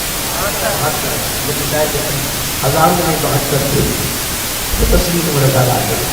حقیقت میں خدا ان کا تھا, اور یہ تھے خدا والے. حسین ابن علی کی کیا مدد کر سکتا تھا, وہ خود مشکل کشا تھے, اور یہ مشکل کشا والے. یہ 72 کا قافلہ ہے. اب ابن سعد آگے بڑھا, اور آگے بڑھ کے امام سے بات کی. امام نے کہا کہ تو خود نہیں آیا, بلکہ تم ممانوں نے خود لکھ کر بلایا ہے. مسلم بن عقیل کی شہادت کی خبر دی گئی. آپ نے کہا قیس کا کیا حال ہے, میں نے اپنے قاصد کو بھیجا تھا, حضرت قیس کی بھی شہادت کی خبر دی گئی. امام مسلم بن عقیل کی شہادت کو سن کر اشکبازی کرنے لگے, آنکھوں میں آنسو آ گئے. جب قیس کے سنا تو اور مزید آنسو آئے, اور آلے مسلم بن عقیل نے کہا یہاں تک چلنا ہمیں گوارا نہیں. یمن والوں نے کہا حضور ہم تو اس نیت سے آئے تھے کہ آپ کے ساتھ جو ہے وہ تک جائیں گے, لیکن جن کو جدار کے ارادے سے نہیں آئے تھے. امام حسین علی مقام رضی اللہ عنہ نے یمن والوں کو رخصت کر دیا, وہ لوگ چلے گئے. اب خاندان رسول کے جماعت پر لوگ موجود ہیں, جس کے اندر کچھ رفقا ہیں, خاندان اہل بیت کے نفوس ہیں. اور اب ابن سعد سے راتوں میں ڈسکس ہو رہی ہے, رات کا بات ہو رہی ہے. ایک رات ابن سعد سے امام علی مقام نے بات کرتے کرتے کہا کہ دیکھو 3 شرط تمہارے سامنے میں رکھتا ہوں. پہلی شرط یہ ہے کہ مجھے یزید کے پاس لے چلو تاکہ مجھ سے بات کروں اپنی مسئلہ کیا ہے. دوسری بات یہ ہے کہ مجھے واپس مکے جانے دو, اور تیسری بات یہ ہے کہ مجھے اگر مکے جانے نہیں دیتے, یزید کے پاس لے کر نہیں جا سکتے, تو تیسری چیز یہ ہے کہ مجھے سلطنت اسلامیہ میں کسی بھی جانب جانے دو, میں کفار سے جہاد کروں گا, دین اسلام کو پھیلاؤں گا یہاں تک کہ اللہ کی راہ میں شہید ہوں. 3 باتیں. ابن کثیر نے لکھا کہ اس 3 باتوں کے اندر یہ جو بات ہے کہ یزید کے پاس لے چلو میں اس سے بات کرتا ہوں, یہ بات جو ہے وہ ضعیف ہے. اکثر روایات میں یہ بات ہے کہ آپ نے 2 باتیں کریں, یا تو مجھے مکے واپس جانے دیں, اور مکے جانے نہیں دیتے تو پھر مجھے اللہ کی زمین بہت بڑی ہے, بڑی وسیع زمین ہے, اگر مکے جانے نہیں دیتے تو مجھے کہیں اور جانے دو. عمرو بن سعد کی تکلیف بڑی پسند آئی, اور عمرو بن سعد نے کیا کہا تو ایسا کرتا ہوں کہ تم آپ یزید کو خط لکھیں اور میں ابن زیاد کو خط لکھتا ہوں, اللہ تعالیٰ کوئی دوسری راہ نکال دے, کوئی مصلحت کی بات نکال دے. اور یہاں ابن زیاد کو امر کے ساتھ لکھا کہ امام حسین علی مقام رضی اللہ عنہ چاہتے ہیں یا تو مکہ واپس جانے دیا جائے یا پھر اللہ کی زمین بہت بڑی ہے کہیں اور جانا دیا جائے. جب عمرو بن سعد کا یہ خط ہوئی تو ابو عبید اللہ بن زیاد کے پاس پہنچا. ابن زیاد نے خط پڑھا تو کہا کہ امام حسین علی مقام رضی اللہ عنہ کی یہ بات جو ہے یہ مصلحت سے اور سنت سے بڑی نزدیک ہے. بڑی اچھی بات کہی امام حسین علی مقام. اب یہ خط پڑھ کر امام کی بات کو ماننے ہی والا تھا کہ اس کے دربار میں بیٹھا ہوا تھا شمر دل چوکن جس نے امام علی مقام کو شہید کیا اور آپ کا سر مبارک کو جو ہے وہ نیزے پر چڑھایا. یہ شمر بیٹھا تھا. تو نے کہا اتنا زیادہ غلطی نہ کرنا حسین کو جانے نہ دینا. تمہیں معلوم نہیں ہے کہ وہ نواز رسول ہیں اور سرکار دو عالم علیہ السلام نبی کی شہزادی جناب سیدہ فاطمہ الزہرا کی اولاد میں پورے امت میں کوئی دنیا میں ان کے سوا کوئی شہزادہ باقی نہیں بچا. لوگوں کے احترام, لوگوں کی عقیدتیں, لوگوں کے دلوں میں تعظیم اب بھی حسین کی باقی نہیں. اگر تم نے انہیں مکے جانے دیا تو ساری امت مکے ان کے پاس جا کر بیٹھ کر لے گی. کہیں اور جانے دیا تو پھر ساری امت ان کے پاس چلی جائے گی. لوگوں کے دل ان کی محبت سے پر ساتھ انہیں جانے کا ان سے بات کرنا, ان سے جیسی کی بیعت کرواؤ. اب شمر بن شوشن نے یہ بات کہی کہ تم تو یہ بات کرتے ہو, میں نے تو یہ سنا ہے کہ عمرو بن سعد سے بڑی محبت کی باتیں کرتا ہے اور فوجیں دونوں فوجیں ایک طرف رہتی ہیں اور پوری رات عمرو بن سعد امام حسین کی مار کے بیٹھا رہتا ہے تو باتیں کرتا ہے. تو عبید اللہ بن زیاد نے یہ بات سنی تو یہ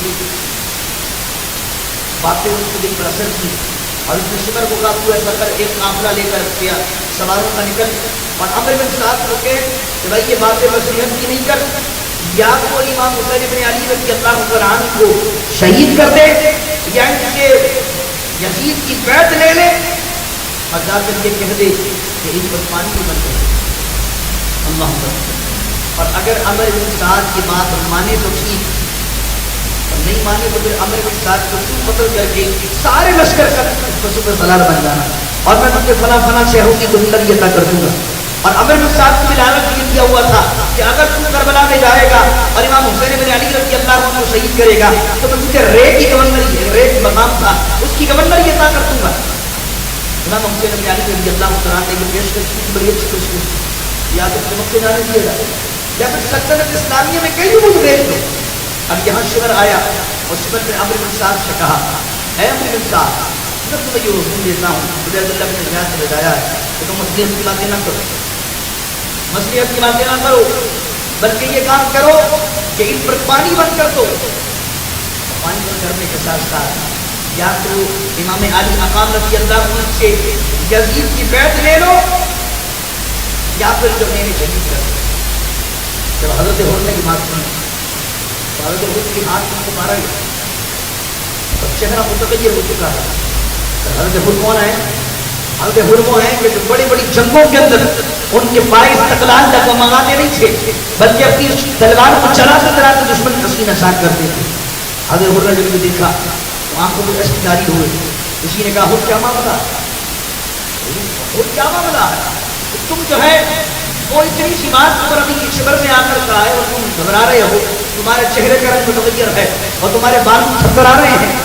تو انہوں نے کہا کہ میں تو یہ سوچ رہا ہوں کہ امام نے اتنی اعلیٰ پیشکش کی تھی اسے قبول کر لیا جاتا اور بات بالکل لاجیکل تھی, حکمت سے بھرپور تھی کہ یا تو مکے جانے دیا جائے اور یا پھر انہیں کہیں جانے دیا جائے.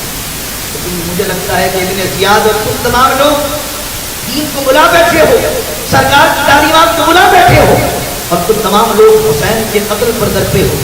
اور مجھے ادھر لگتا ہے کہ میں حسین کو قتل کر کے دنیا میں تو جامعات کھلایا جاؤں اور آخرت میں میرا انجام برا ہو اور کل قیامت کا دن ہو اور سرکار دو عالم علیہ السلام موجود ہوں. جس نبی کا کلمہ حر پڑتا ہے, جس نبی کا کلمہ تم پڑھتے ہو, میں دنیا کے اندر اس میدان کے اندر جنگ آزمائی کروں تو دنیا مجھے بہادر کہے اور کل قیامت کے دن حضور کے سامنے کھڑا ہوں اور حضور علیہ السلام سے اس حالت میں ملوں کہ میرے ہاتھ امام حسین کے قتل سے رمے ہوئے اور کس حالت میں حضور کے سامنے کھڑا ہوں.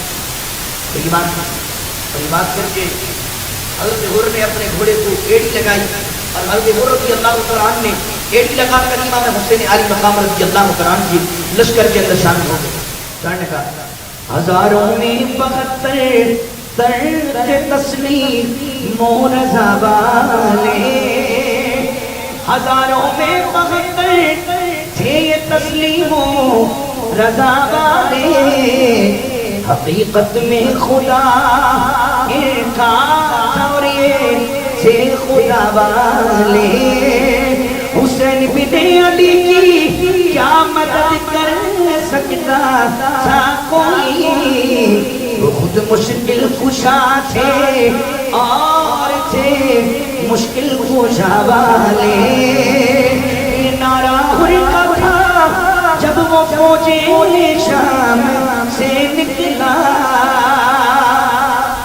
یہ نعرہ کا تھا جب وہ فوجے شام سے نکلا دیکھو یوں نکلتے ہیں جہنم سے خدا والے دیکھو یوں نکلتے ہیں جہنم سے خدا والے مقام امام کرشنا مقام رضی اللہ تعالیٰ عنہ شمر سے اور عمر کے ساتھ گفتگو کر کے آئے اور گفتگو کر کے آنے کے بعد آپ نے اپنے گھر والوں کو جمع کیا خیمے کے اندر تمام لوگ جمع ہو گئے جناب حضرت مولا عباس بھی ہیں ان کے بھائی جعفر بھی ہیں ان کے بھائی عثمان بھی ہیں اور مولا علی کو عثمان سے اتنا پیار ہے کہ بیٹے کا نام بھی عثمان ہے اللہ پر تمام اعمال انصار کو جمع کیا وہ جمع کر کے کہا کہ دیکھو یزیدی لشکر میرے خون کا پیاسا ہے شب عاشور ہے وہ شب عاشور کے اندر بیان کیا جا رہا ہے دیکھو یزیدی لشکر میرے خون کا پیاسا ہے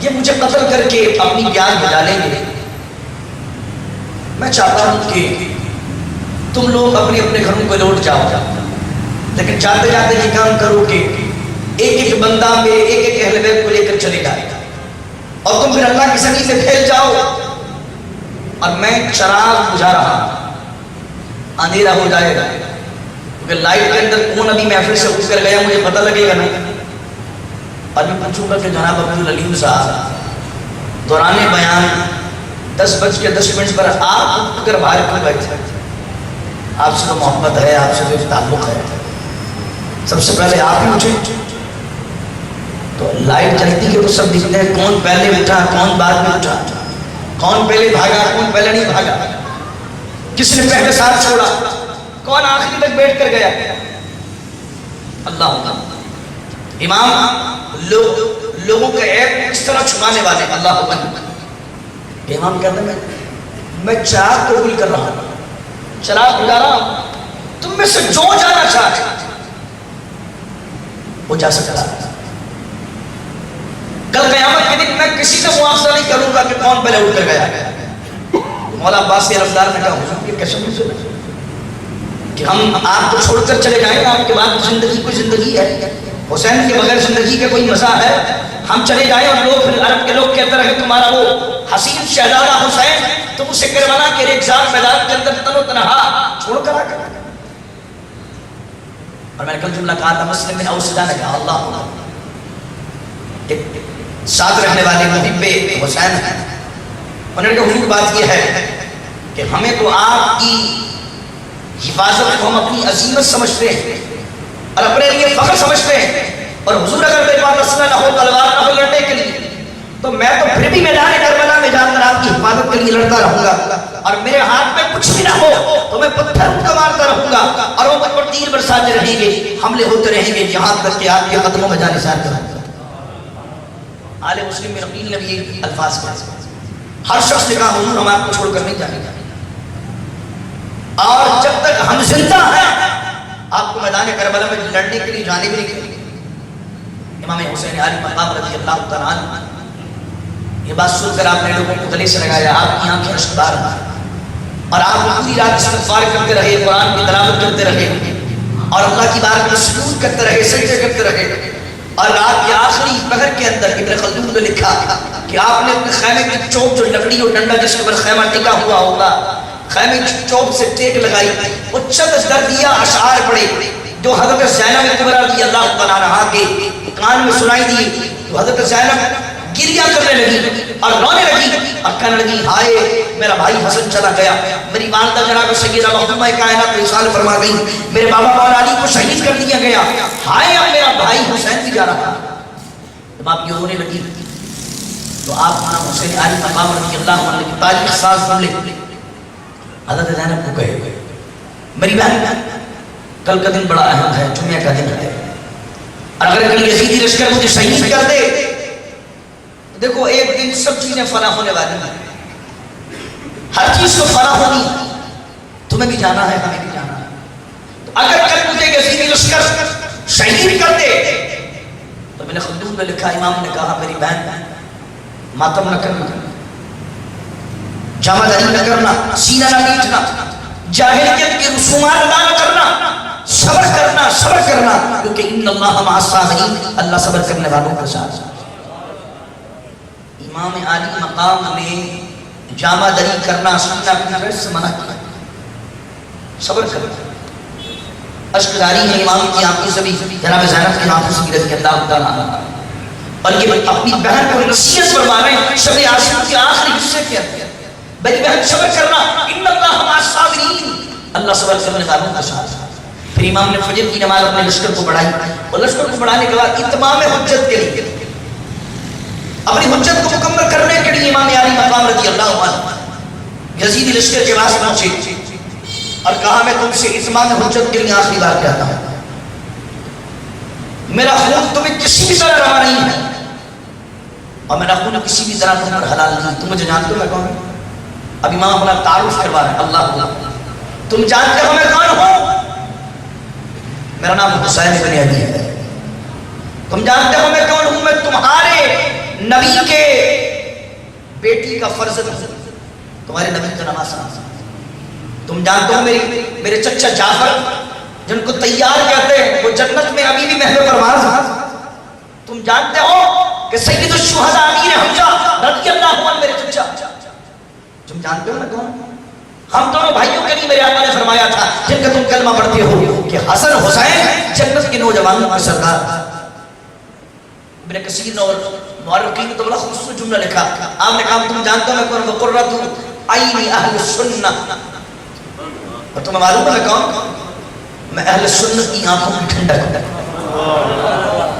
تم جانتے ہو میں اہل سنت کی آنکھوں کی جو سنت سے کار کرتے ہیں، جو مستقبی ہے، میرا تو نام بھی ان کے دل کا قرار ہے، میری تو ذات بھی ان کے دل کا سکون ہے، ان کی آنکھوں میں ٹھنڈک ہے۔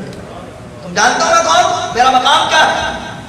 اور میرا خون تمہیں کسی طرح بھی حرام نہیں، اور اگر تم مجھے قتل کر دو گے تو بتاؤ پھر میرے نانا کے پاس کس منہ سے تم قیامت کے دن جاؤ گے شفاعت مانگنے کے لیے؟ کس منہ سے ساتھی کوثر کے پاس جاؤ گے؟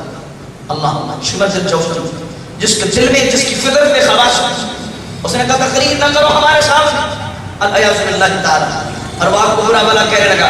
امام علی مقام رضی اللہ تعالی عنہ نے حجت دوام کی، اور سب سے پہلے مسلم بن اوسجہ جنہوں نے یہ کہا تھا کہ حضور اگر میرے پاس اسلحہ بھی نہ ہوا، تلوار بھی نہ ہوئی تو میں آگے بڑھوں گا، پتھروں کو اٹھاؤں گا، ان کو ماروں گا، اپنے قدموں میں جان چاہوں گا۔ مسلم بن اوسجہ آگے بڑھے اور آگے بڑھ کر آپ نے ان کا مقابلہ کیا، امام سے اجازت لی اور اپنی تلوار نکالی اور دشمن کی صفوں میں گھس گئے، اور وہاں سے دو بندے آئے، یہاں سے مسلم بن اوسجہ اکیلے، ایک کا نام یسار ہے، آپ نے یسار کا کام تمام کیا، دوسرے نے آپ کے ہاتھ پر تلوار ماری، آپ نے اس کا بھی کام تمام کیا۔ امام علی مقام کی بارگاہ میں دوبارہ آئے، دوبارہ دو علی امام کے لیے دعا کر رہے ہیں، اور یہاں تک کہ دشمنوں نے مل جل کر 10-12 بندوں نے مل کر حملہ کیا، تیر برسائے جس سے مسلم بن اوسجہ رضی اللہ تعالیٰ عنہ انتقال فرمایا، شہید ہو گئے۔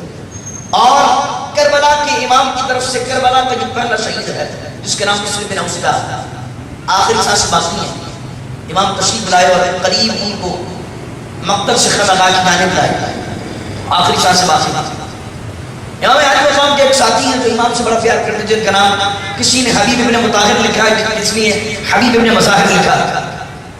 حبیب ابن مظاہر ان کو لے کر آئے، امام نے ان کے لیے دعا کی۔ حبیب ابن مظاہر نے اپنے پہلو کے اندر ابن کثیر نے لکھا کہ ان کو رکھا اور کہا میرے بھائی مسلم، تم نے امام کی حفاظت کے لیے اپنی جان کو قربان کر دیا، امام کہہ رہے ہیں کہ تمہارے لیے جنت کی بشارت ہے، تم نے یہاں آنکھیں بند کی، وہاں تم جنت میں جاؤ۔ لیکن پھر حبیب ابن مظاہر نے جو جملہ کہا اور پھر اس جملے پر جو آخری سانسوں کے اندر مسلم بن اوسیدہ نے کہا قربان جائے اللہ. اب حبیب ابن مظاہر نے کیا کہا؟ حبیب ابن مظاہر کہنے لگے کہ میرے بھائی مسلم بن اوسیدہ بات یہ ہے کہ اگر مجھے یہ خبر نہ ہوتی کہ میں چند لمحوں بعد تجھ سے ملنے والا ہوں تو میں تجھ سے ضرور کہتا کہ کوئی آخری وصیت مجھے کر دے. یہ آخری کوئی خواہش وہ آخری خواہش مجھے بیان کر دے اور میں بھی اگر چند دن زندہ رہتا تو یقیناً میرے مرنے کے بعد تیری شہادت کے بعد میں تیری وہ خواہش تیرے اہل و عیال کے حوالے سے ہو یا جو بھی تیری خواہش و وصیت ہو میں اس کو پورا کرتا. اللہ غنی آخری سانس سے مسلم بن اوسیدہ اور یہ حسینی لشکر کے جامعات اہل بیت ایسے نہیں ہیں امام کے چاہنے والے اہل بیت کا بعد میں نمبر آیا پہلے انہوں نے ابتدا مسلم بن اوسیدہ آخری سانسیں کرتے ہوئے کہا حبیب ابن مظاہر اگر تم میری خواہش جاننا چاہتے ہو آخری سانسیں حبیب ابن مظاہر نے کہا اگر آخری خواہش جاننا چاہتے ہو تو انگلی سے اشارہ کیا ہاتھ اٹھائے اور انگلی سے اشارہ کر کے امام علی مقام کی طرف اشارہ کیا اور کہا حبیب جینا تو حسین کے لیے مرنا تو حسین زندگی جب تک ہے حسین پر قربان کر دو اور موت بھی آئے تو حسین کی قدموں پر قربان کر دو. بس یہ خواہش اگر تو میرا دوست ہے اور یہ چاہتا ہے اگر یہ چاہتا ہے کہ میں کوئی کام کر لوں تیرے لیے کوئی وصیت کوئی خواہش کو پورا کر دوں تو حبیب مجھ سے بس یہ خواہش ہے کہ جس طرح مسلم اپنی جان حسین کے قدموں پر نشاور کر رہا ہے حبیب جب تک وہ زندہ رہے امام حسین کی حفاظت کرتے رہنا جب شہادت کے وقت آئے حسین کے قدموں پر جان مساعد کرنا. حبیب ابن مظاہر کے پہلو کے اندر حبیب ابن مظاہر کی گود کے اندر مسلم بن اوسیدہ دم توڑتے ہیں اور مقتل سے خانقاہ کی طرف لایا جاتا ہے. پھر حبیب ابن مظاہر آگے بڑھتے ہیں اور امام علی مقام رضی اللہ تعالیٰ عنہ کی حفاظت کے اندر اور آپ کو قدموں پہ جانے ساری کے لیے شوق کے اندر دشمنوں کی صفوں میں گھستے ہیں اور گھس کر تلواریں چلاتے ہیں اپنے فن کا مظاہرہ کرتے ہیں اور یہاں تک کہ حبیب ابن مظاہر کو شہید کر دیا جاتا ہے. حضرت حر رضی اللہ عنہ آگے بڑھتے ہیں اور آگے بڑھ کے امام سے معذرت کرتے ہیں کہتے ہیں حضور مجھے نہیں معلوم تھا کہ یہ صفوان آپ سے لڑنا چاہتا ہے مجھے نہیں معلوم تھا مجھے معلوم ہوتا تو میں خود یزید سے جا کر بات کرتا لیکن حضور میری توبہ کو قبول کر لیں مجھے اپنے لشکر میں شامل کر لیں. حضرت حر رضی اللہ تعالیٰ عنہ امام کے لشکر میں جب آنے لگے ایک مہاجر کے نام سے ایک بندہ تھا اس نے کہا حر تم تو بڑے جانان آدمی ہو اور تمہیں ابھی کیا ہو گیا ہے کہ تمہارا گھوڑا بیچ کے اندر ہے. تو اب حر نے کہا کہ میں اپنی ذات کو جنت اور تول رہا ہوں. سبحان اللہ کہیے بابا میں اپنی ذات کو جنت اور دوزخ کے لیے تول رہا ہوں اور حر اپنی ذات کو جنت کے لیے بیچ چکا. آپ نے اپنے گھوڑے کو ریڑھی لگائی بس سیدھے جا کر امام حسین کے لشکر میں شامل ہو گئے اور پھر وہی شہر میں کہانا ہزاروں میں بہتر تھے یہ تسلیم رضا والے ہزاروں میں بہتر تھے یہ تسلیم رضا والے حقیقت میں خدا کا تھا اور یہ تھے خدا والے. یہ نعرہ ہوتا تھا جب وہ فوجِ شام سے نکلا یہ نعرہ ہوتا تھا جب وہ شام سے نکلا دیکھو یوں نکلتے ہیں جہنم سے خدا والے. میں اپنی ذات کو جنت کے لیے دوزخ کے لیے توڑ رہا ہوں اور حر کی ساری کمائی حسین پر قربان اور حر اپنی ذات کو جنت کے لیے بیچ چکا ہے کیونکہ حر کو یقین ہو گیا ہے کہ اس جانب ہے حسین کے لشکر میں ہے وہی جنت ہے اور جو جہاں ہے وہ جہنم ہے.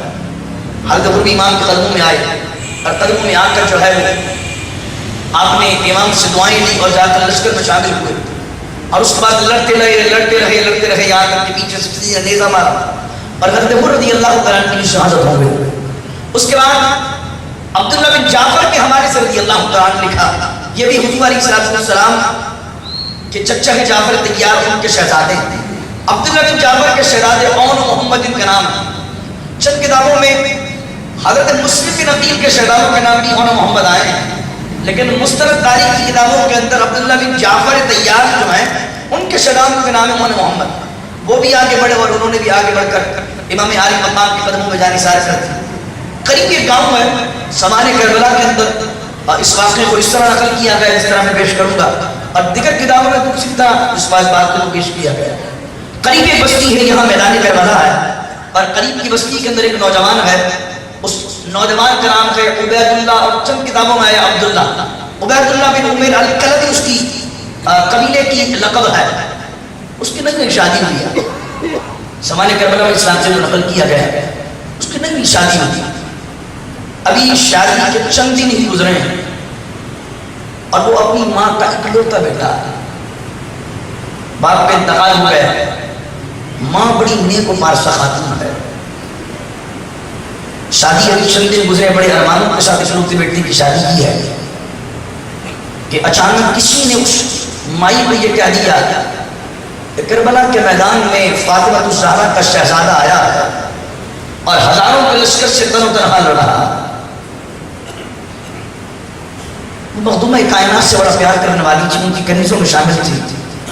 جب اس کو یہ پوچھا، اس کو یہ خبر لگی تو اس کا دل بڑا مضطرب ہوا، اور پوری رات اس نے کروٹیں بدلتے ہوئے گزاری، اور صبح کو اپنے بیٹے کے پاس آئی اور بیٹے سے آ کر کہنے لگی بیٹا میں تجھ سے اپنے دودھ کا حق مانگتی ہوں۔ بیٹا بڑا فرما بردار تھا، ماں کے قدموں میں گر گیا، ہاتھ جوڑ کر کہنے لگا ماں زندگی کے اندر کبھی کوئی لمحہ ایسا نہیں گزرا کہ میں نے تیری نافرمانی کی ہو، تیرے حکم کو ڈالا ہو۔ آج جس لہجے میں گفتگو ہے، آج تیرا درد بھرا لہجہ، آج تیری آنکھیں مجھ سے کچھ طلب کر رہی ہیں، تجھ سے کچھ مانگ رہی ہیں، ماں بتا آج تک میں نے تیرے کسی حکم کی عدو نہیں کی ہے، آج مجھے حکم کر دے، تیرا بیٹا حاضر ہے۔ ماں نے کہا بیٹا بات یہ ہے کہ کربلا کے میدان کے اندر جناب فاطمہ کا شہزادہ آیا ہے، اپنے گھر والوں کے ساتھ ہے، اور یزیدی لشکر سامنے ہزاروں کا لشکر ہے، تو میرا ایک شہزادہ ہے، میں سیرت رسولہ کے خاندان سے بڑا پیار کرتی ہوں، پوری رات کروٹیں بدلتے ہوئے گزاری ہے، بس میں یہ چاہتی ہوں کہ تجھ جیسے 10 بھی ہوتے تو میں حسین پر قربان کر دیتی، لیکن رب نے ایک دیا ہے، میں چاہتی ہوں کہ تجھے حسین پر قربان کر دے۔ یہ بیٹا بھی بڑا لائق ہے، سوچ بچار نہیں کیا، اس نے کہا ماں تیرے حکم پر جان نثار اور پھر قربان بھی کس پر ہو؟ حسین کے قدموں میں، ارے وہ موت نہیں، وہ تو زندگی کی جاویدانی ہے، وہ موت کہاں ہے؟ لیکن ماں ابھی ایک دوشیزہ جس کو میرے نکاح میں آئے ہوئے چند عرصہ گزرا، میں اس سے جا کر بات کر لوں، اس سے بھی کچھ کہہ لوں۔ اس نے ماں نے کہا نا بیٹا نا، عورت بڑی فتنہ ہوتی ہے، دل کو بدل دیتی ہے، ذہن اور ارادوں کو تبدیل کر دیتی ہے، کہیں ایسا نہ ہو کہ تو اپنی بیوی کے پاس جائے، اور بیوی کے پاس جب پہنچے تو بیوی تیرے ارادے کو بدل دے، تو اس کے پاس نہ جا بلکہ سیدھا امام کی بار کے لگا۔ اس نے کہا ماں دودھ میں نے تیرا پیا ہے، جس طرح تیرے دل میں امام کی محبت ہے میرے دل کے اندر بھی امام کی محبت ہے، اور جب حسین کے قدموں پر جانثار کرنے کی باری آئی ہے تو پھر یہ تیرا بیٹا ارادہ کر چکا ہے تیرے حکم پر، اب پیچھے نہیں ہٹے گا، لیکن ابھی اس کے حق مجھ پر باقی ہے، وہ میری بیوی ہے، سید نے حق رکھا ہے، میں اپنے حکم کو معاف کروا لوں اور اس کو کہہ کر آ جاؤں کہ وہ مجھے حق کو معاف کر دے، اس کے بعد میں تیرے ساتھ چلتا ہوں۔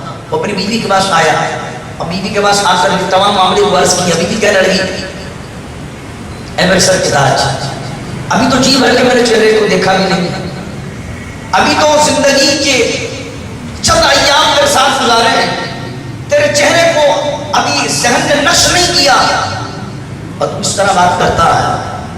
لیکن بات یہ ہے کہ یہ بات حسین کی ہے، عورتوں کو رب نے جہاد میں شرکت کرنے کا حکم نہیں دیا، ورنہ میں بھی امام سے اتنی محبت کرتی ہوں کہ میرے ساتھ ان کے قدموں میں جانے ساتھ اللہ اکبر۔ اب یہ تینوں، ماں بھی، بیوی بھی، اور یہ شہزادہ عبید اللہ بن عمیر کلبی، ماں اپنے شہزادے کو لے کر امام کی بارگاہ میں آتی ہے۔ چند روایت میں آیا کہ ماں کا نام ام وہب ہے، ابن کثیر اور ابن خلدون نے بیوی کے نام ام وہب رکھا۔ عبید اللہ عمیر کلبی آتے ہیں، ماں کہتی ہیں حضور بات یہ ہے میرا بیٹا ایک ہے، شہزادہ ایک ہے، رب نے دیا بھی ایک ہے، قدموں میں آپ کو قربان کرنے لگا۔ اللہ اکبر۔ امام علی مقام رضی اللہ عنہ اس شہزادے عبید اللہ بن عمیر کلبی کو، حسین دولے کو آپ سینے سے لگاتے ہیں، اللہ اکبر، اور اجازت دیتے ہیں۔ وہ میدان میں جاتا ہے اور بڑی جمع مردی کے ساتھ لڑتا ہے۔ ابن کثیر نے تو پورا اس کا حلیہ بتایا کہ بڑا لمبا چوڑا قدر ہے، بازو اس کے شانے بہت زیادہ چوڑے ہیں، اور لڑنے کے لیے بڑا جانباز ہے۔ جب لڑتا رہتا ہے اور 4 واصل جہنم کرتا ہے، اب اس کی بیوی ڈنڈا لے کر خیمے سے باہر دوڑتی کی آتی ہے اور کہتی ہے کہ سرکار کے دروازے پر جو حملہ کرنے والے ہیں تو بھی انہیں مار، اور میں بھی مل کر اس ڈنڈے سے ان کو مارتی ہوں۔ وہ اپنی بیوی کو ہاتھ پکڑ کر خیمے تک چھوڑ کر آتا ہے۔ امام اس کی بیوی کو کہتے ہیں کہ اللہ نے عورتوں کو جہاد فرض نہیں کیا، تم بیویوں کے ساتھ ساتھ، اور ہم نے تمہارے جذبے کو قبول کر لیا۔ عبید اللہ بن عمیر کربی رضی اللہ تعالیٰ عنہ لڑتے رہتے ہیں یہاں تک کہ تینوں کے گھاؤ ان کے بعد پہنچتے ہیں اور ان کی بھی آخری سانسیں چلنے لگتی ہیں۔ اپنے گھوڑے کو ایڑی دیتے ہیں، وہ سیدھے اپنی ماں کے قدموں پہ اپنے سر کو ڈال دیتے ہیں اور آخری سانسوں میں کہتا ماں اب تو تم مجھ سے راضی ہے، اب تو تم اپنے بیٹے سے راضی ہے، تیرا بیٹا اپنی جان کے قدموں میں مار رہا ہے، اب تو مجھ سے راضی ہے۔ ماں سے دوڑتی ہوئی اللہ غنی ام بہا آتی ہے اور آخری سانسیں شوہر کی چل رہی ہیں تو امام کے بارے میں عرض کرتی ہے کہ آپ تو سردارانی نوجوانی جنت ہیں، بس میں آپ سے اس قربانی کے بدلے میں ایک چیز مانگتی ہوں، اور وہ چیز یہ ہے کہ جس طریقے سے دنیا کے اندر عبید اللہ میرا شوہر رہا ہے، میں چاہتی ہوں جنت میں بھی مجھے اس کی رفاقت نصیب ہو۔ امام اس کے لیے دعا کرتے ہیں، وہ بھی چیخ مارتی ہے اور یہاں عبید اللہ قدم نکلتا ہے، وہاں اس کی بیوی قدم نکلتا ہے۔ امام علی مقام پر بھی قربان ہو گئے۔ اللہ اکبر۔ اب خاندان رسول صلی اللہ علیہ وسلم کی چشم و چراغ کی بات ہے۔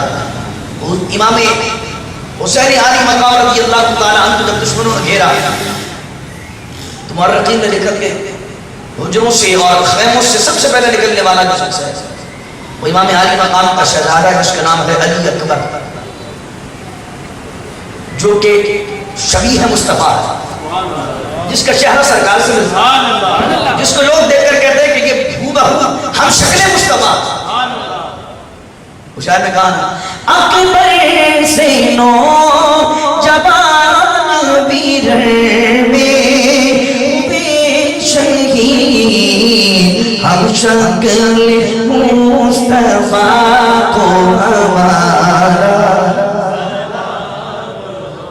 اکبر سے نو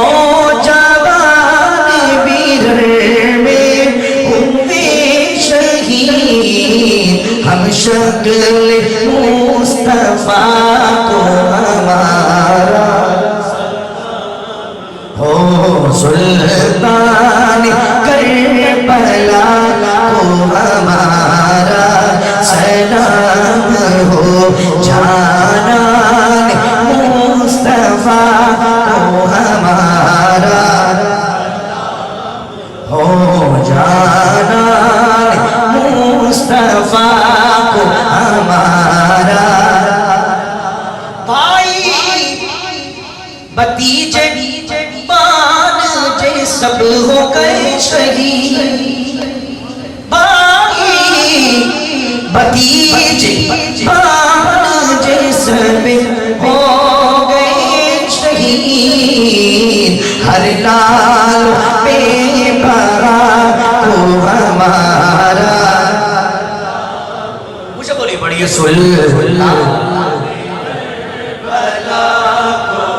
پیچھے تک کوئی خاموش نہ رہے، سلطان کربلا کو ہمارا سلام، ہو جانان مصطفیٰ کو ہمارا سلام ہو۔ امام کو لوگوں نے گھیرا تو شہزادہ امام علی اکبر باہر نکلے اور باہر نکل کر دشمنوں کی صفوں کو چیرا اور چیر کر جب آگے بلند کیا تو لوگ سمجھے کہ تلوار تو علی اکبر کی چلتی ہے لیکن بازو شاید حسین کا۔ امام علی اکبر آگے بڑھتے ہیں، 19 سال کا 17 سال کا لوگوں نے لکھا، مورخین نوجوان ہم شکل مصطفیٰ آگے بڑھتا ہے اور بڑھ کر دشمنوں کی صفوں کو چیرتا ہے، کئی دشمنوں کو واصل جہنم کرتا ہے۔ دشمنوں پر یہ ایک شہزادہ باری ہے اور لڑتے لڑتے جب ہاتھ تھک جاتے ہیں تو امام کی مار کے بھی شہزادہ آتا کہتا بابا جان اگر چند قطرے پانی کے مل جائیں، چند قطرے پانی کے مل جائیں تو میں اس یزیدی لشکر کو خیمے کی جانب بڑھنے نہ دوں، کیونکہ میری رگوں میں خون آتا ہے۔ امام کے جواب دیتے سینے سے لگا کر کہتے بیٹا بات یہ ہے کہ اب دنیا کا پانی ہمارے نصیب میں نہیں ہے، ہم تو نانا سے ساتھی کوثر ہیں، ان سے کوثر کا پانی پیئیں۔ امام علی پر آگے بڑھتے ہیں وہ آگے بڑھ کر دشمنوں پر وار کرتے ہیں، وار پہ وار کرتے ہیں، لیکن یقیناً وہاں ہزاروں کا مجمع ہے اور یہاں 72 ہے، پیدر کے شہید ہو رہے ہیں۔ امام علی مقام رضی اللہ تعالیٰ عنہ اپنے شہزادے کو دعاؤں سے رخصت کر رہے ہیں اور شہزادہ آگے بڑھ کر دشمنوں کے سموں کو چیر رہا، لیکن پھر امام علی اکبر پر جھنڈ بنا کر وہ حملہ آور ہوتے ہیں اور امام علی مقام رضی اللہ عنہ زخموں سے چور چور ہو کر زمین پر تشریف لے آتے ہیں۔ امام علی مقام رضی اللہ عنہ فوراً اپنے شہزادے کو لینے جاتے ہیں۔ حضرت زینب رضی اللہ عنہ جب یہ امام علی اکبر کو گھوڑوں سے نیچے گرتے ہوئے دیکھتی ہیں تو آپ بھی ایک سر آہ بلند کرتی ہیں اور امام علی مقام رضی اللہ عنہ اپنے شہزادے کو اٹھا کر مقتل سے خیمہ گاہ کی جانب لے آتے ہیں اور جہاں دیگر شہداء کے جسم مبارک پڑے ہوتے ہیں، رکھے ہوتے ہیں، وہی امام علی اکبر کے جسم مبارک کرتے ہیں۔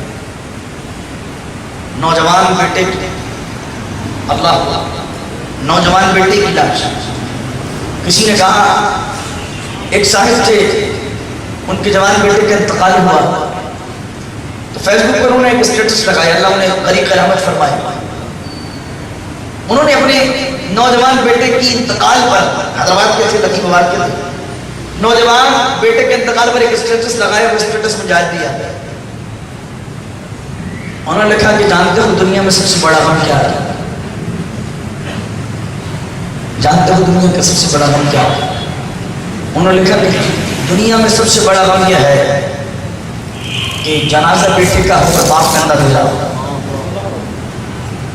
سب سے بڑا غم دنیا کا بڑا غم یہ ہے کہ جنازہ بیٹے کا ہو اور باپ کرتا اس کو دے رہا ہو، اور یہاں جناب علی اکبر شہید ہوئے، امام اکیلے ان کے جسم مبارک کو مقتل سے خیمہ گاہ کی جانب لے لا رہے ہیں۔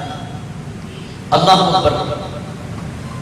خیمے کے اندر جناب سیدہ سکینہ رضی اللہ عنہ، چھوٹی شہزادی منی معصوم شہزادی رضی اللہ تعالیٰ عنہ، جب پیاس کی شدت نے غلبہ کیا، خیمے کے اندر پیاس لگی تو اب جناب والا امام علی مقام رضی اللہ تعالیٰ عنہ کا بھائی اور ان پاک نفوس بیویوں کا فخر جناب مولا عباس آگے بڑھتے ہیں۔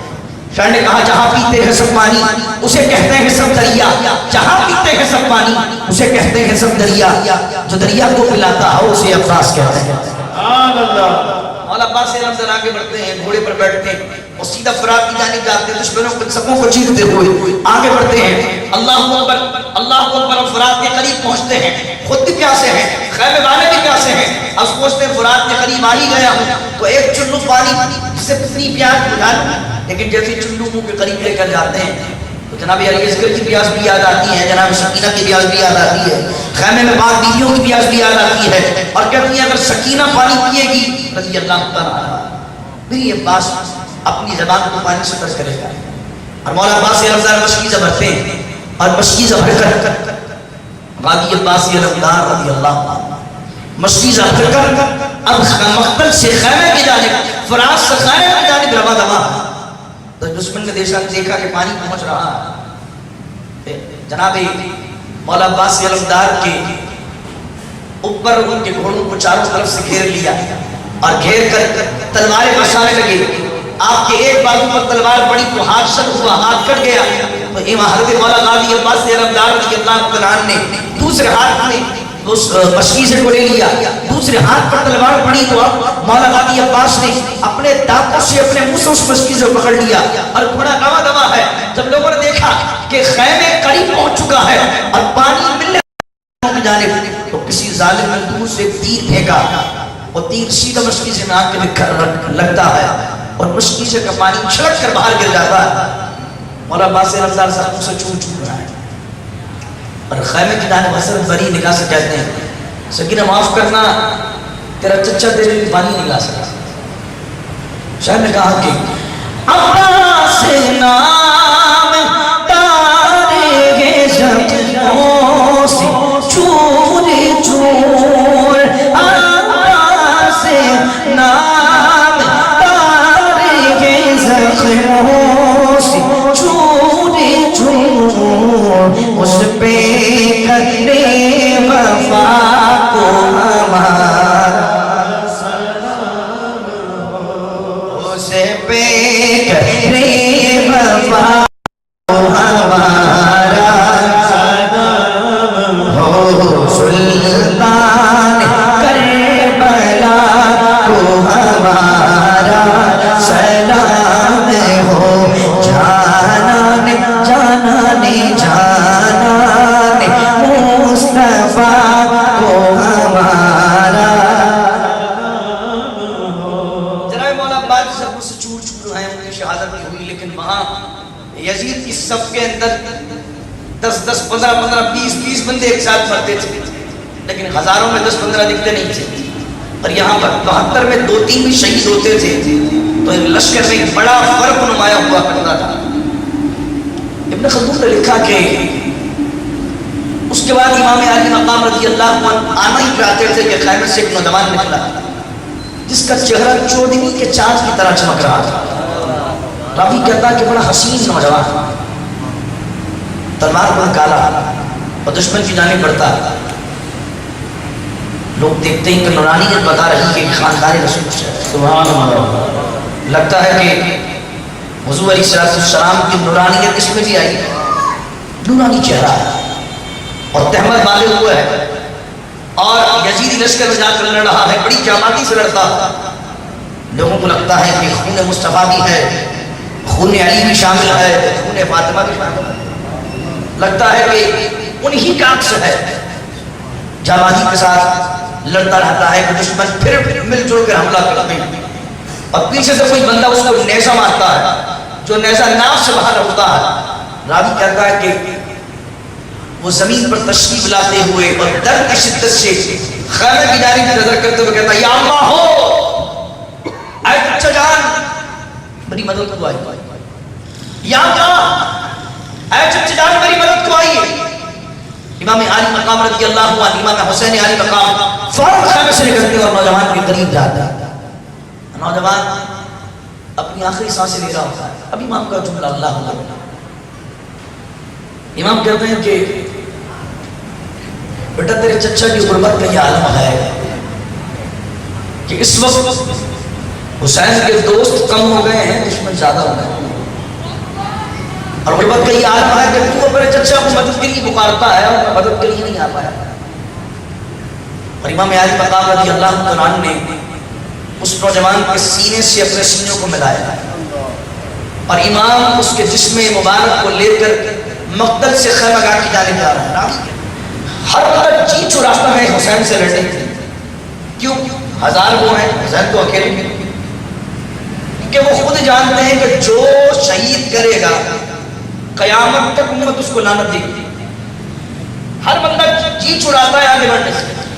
اسی وجہ سے میں جوش دلاتا ہے وہ ایک بندہ خباثت دکھا کے آگے بڑھتا ہے اور امام علی مقام رضی اللہ عنہ کے سر پر تلوار کی ضرب دیتا ہے جس سے امام علی مقام رضی اللہ عنہ جو ٹوپی یا عمامہ پہنے ہوتے ہیں آپ کے سر سے خون مبارک جاری ہوتا ہے. امام حسین علی مقام رضی اللہ عنہ اپنے سر پر امامے کو اور مضبوطی سے مان لیتے ہیں اور خیمے کے پاس بیٹھے ہوتے ہیں کہ حضرت زینب جناب عبداللہ جنہوں کو امام علی اصغر بھی کہا جاتا ہے ان کو آپ کی مار کے پیش کرتے ہیں اور کہتے ہیں بھائی علی اصغر بڑا پیاسا ہے, پانی کو طلب کرتا ہے.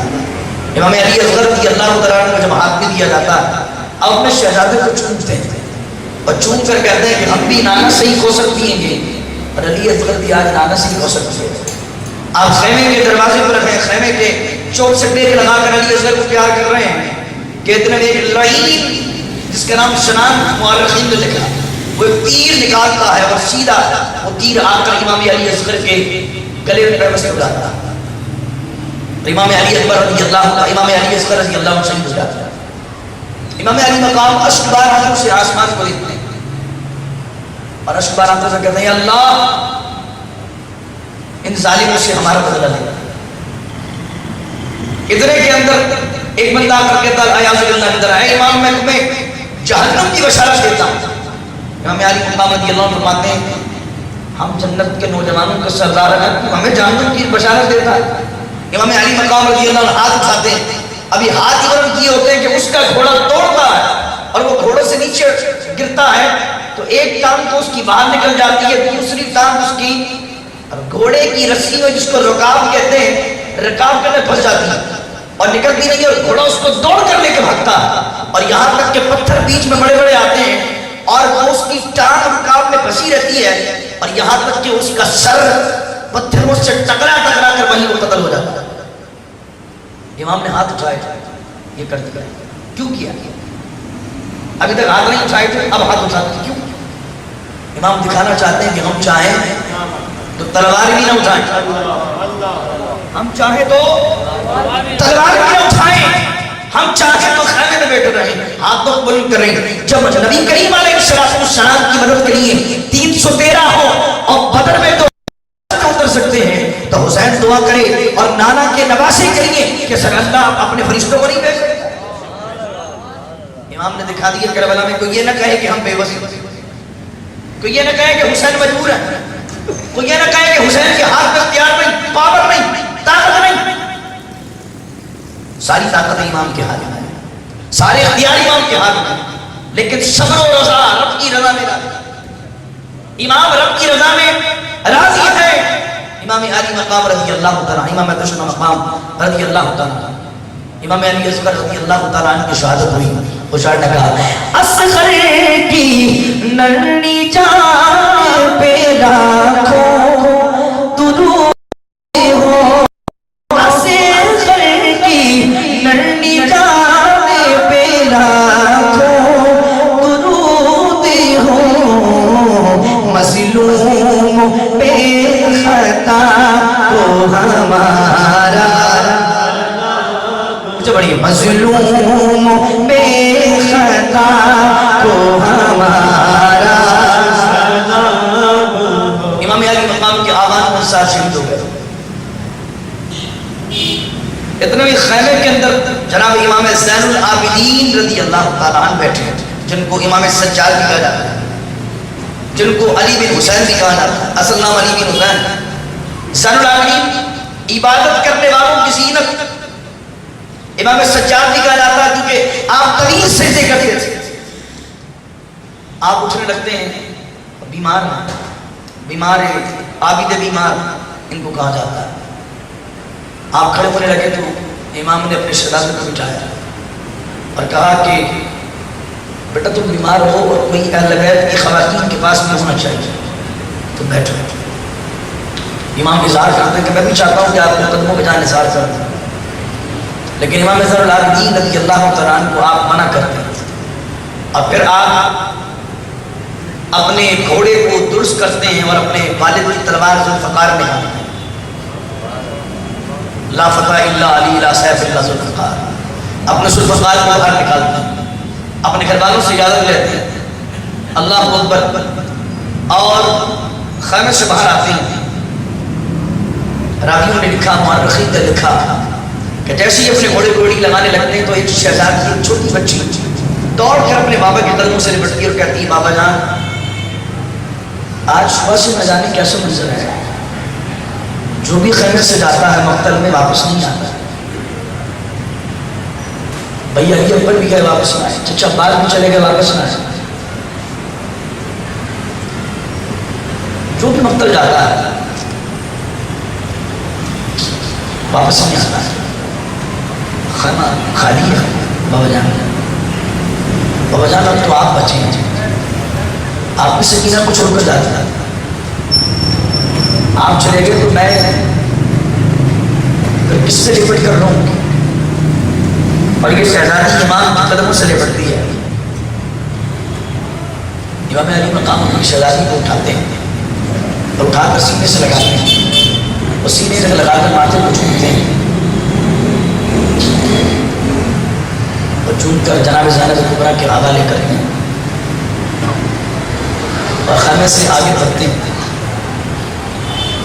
راوی کہتا ہے کہ میں نے حسین جیسا کوئی نہیں دیکھا۔ کیوں نہیں دیکھا؟ صاحبوں بات یہ ہے کہ محلے میں اگر کسی کا بیٹا مر جائے تو بھتیجا آ کر کہتا ہے چاچا گھبرانا نہیں، میں تمہارا بیٹا ہوں، تمہارا بیٹا سے رہ گیا، میں تمہارا بیٹا۔ بھانجا آ کر کہتا ماموں گھبرانا نہیں، میں تمہارا بیٹا بن کے دکھاؤں گا. لیکن حسین علی مقام رضی اللہ عنہ کو دیکھو، بھتیجا بھی نہیں چلا گیا، بانجا بھی نہیں، اغان و انصار بھائی بھی دلاسا دینے والا نہیں. ایک میت ہوتی ہے پورا محلہ دلاسا دیتا ہے، سب لوگ آ کے گلے لگاتے ہیں، بیٹھتے ہیں، اٹھتے ہیں، پرسہ کرتے ہیں، دوست آ کر دھیان پٹاتے ہیں کہ کہیں اس کا دل میت میں نہ لگے. اور بندے کو نہ کھانا اچھا لگتا ہے نہ پینا اچھا لگتا ہے. امام اپنے ہاتھوں سے مقصد سے خیمے کی طرف لاشیں اٹھا اٹھا کر لا رہے ہیں، لیکن فرمایا 54 سال کی عمر ہے، لاشیں اٹھانے کے بعد بھی اعوان و انصار کو رب کی بارگاہ میں دینے کے بعد بھی ہم نے حسین کو دیکھا کہ جب میدان کربلا میں آیا لوگ سمجھ رہے تھے خیبر میں علی آیا. شاید نے کہا جب امام مقتل میں پہنچے، خیمے سے مقتل آیا، اب امام کے چہرے کی وجاہت دیکھیں. شاید کہتے ہیں ہوا کیا، لوگ کیا کہہ رہے تھے، امام کو پہچان کیسے رہے تھے، جس کے بیٹے، جس کے بھتیجے، جس کے بھانجے، جس کے مددگار، جس کے یار چلے جائیں وہ تو ٹوٹ جاتا ہے. لیکن امام کو دیکھو کیسے ہیں. شاید کہتے ہیں یہ کون سی وقار ہے، بلا کا شاہ سوار ہے، یہ کون سی وقار ہے، بلا کا سوار ہے، اور دل جو بے قرار ہے بر مٹنے کو تیار ہے. لباس ہے پھٹا ہوا، لت لکٹا ہوا، تمام جسم نازنی سیدھا ہوا کٹا ہوا، یہ پھر بھی ہے ڈٹا ہوا. نبی کا نورین ہے، یہ فاطمہ کا چین ہے، یہ سیدوں کی زین ہے، یہ بالیقی حسین ہے. یہ کون سی وقار ہے، بلا کا شاہ سوار ہے، اور دل جو بے قرار ہے مر مٹنے کو تیار ہے. لباس ہے پھٹا ہوا، لت لکٹا ہوا، تمام جسم نازنی سیدھا ہوا کٹا ہوا، پھر بھی ہے ڈٹا ہوا. نبی کا نورین ہے، یہ فاطمہ کا چین ہے، یہ سیدوں کا چین ہے، یہ بالیقی حسین ہے. نہ پوچھو کیسے کوئی شاہ مشرقین بنا، نہ پوچھو کیسے کوئی شاہ مشرقین بنا، بشر کا ناز نبوت کا نورین بنا. علی کا خون لعاب رسول، شیر بطول، ملے ہیں جب یہ عناصر تو پھر حسین ہوا. میرا حسین باغ نبوت کا پھول ہے، حیدر کی اس میں جان ہے، خون بطول ہے. جس تخت پر یزید تھا قابض براجماں، وہ تخت تو حسین کے قدموں کی دھول ہے. امام علی مقام آگے بڑھتے ہیں. امام علی مقام جب آگے بڑھے زلجنا کو آگے بڑھایا. ہر بندہ جی چراتا ہے کہ امام پر حملہ کرے، ہر بندہ جی چراتا ہے کہ امام پر حملہ کرے. امام علی مقام رضی اللہ عنہ پر جب کوئی حملہ نہیں کر رہا، شبر نے کہا تم کیا بزدل ہو گئے ہو، اور امام پر حملے کے لیے اس نے ان کو غیرت دلائی. اور وہ دنیا کی لالچ میں، سیٹ کے لالچ میں، دنیاوی اقتدار کی لالچ میں چاروں جانب سے امام علی مقام کو گھیرا. اب پہلے تینوں کے واری امام علی مقام پر کی ہے، پھر نیزوں کے واری امام علی مقام پر کی. ابن اسیر نے اصول الغابہ میں لکھا امام علی مقام رضی اللہ عنہ کے جسم پر 43 سوار 43 سوار امام علی مقام کے جسم پر تلواروں کے ہیں، اور 33 سوار امام علی مقام کے جسم پر تیروں کے ہیں، نیزوں کے گھاؤ الگ ہیں. امام علی مقام رضی اللہ عنہ زخم سے چور چور ہو کر زمین پر تشریف لاتے ہیں، اور اس حالت میں امام نے اللہ کی بارگاہ میں سجدہ کیا. امام نے اس حالت میں رب کی بارگاہ میں سجدہ کیا. امام علی مقام اللہ اکبر سجدے میں جا رہے، سجدے میں جا کر کہتے کہ آخر جملہ امام کا کیا ہے، اللہ اکبر. سنی سماعت کیجیے، جملہ ضائع نہ ہو آپ تک پہنچے، پیچھے تک اللہ اکبر. امام آخری بار سجدے میں جاتے ہیں. اس سجدے میں جا کر ان گھاؤں کے اندر امام کیا کہتے ہیں، اسألک الرضا بعد القضاء سبحان ربی اللہ اللہ انی اسألک الرضا بعد القضاء سبحان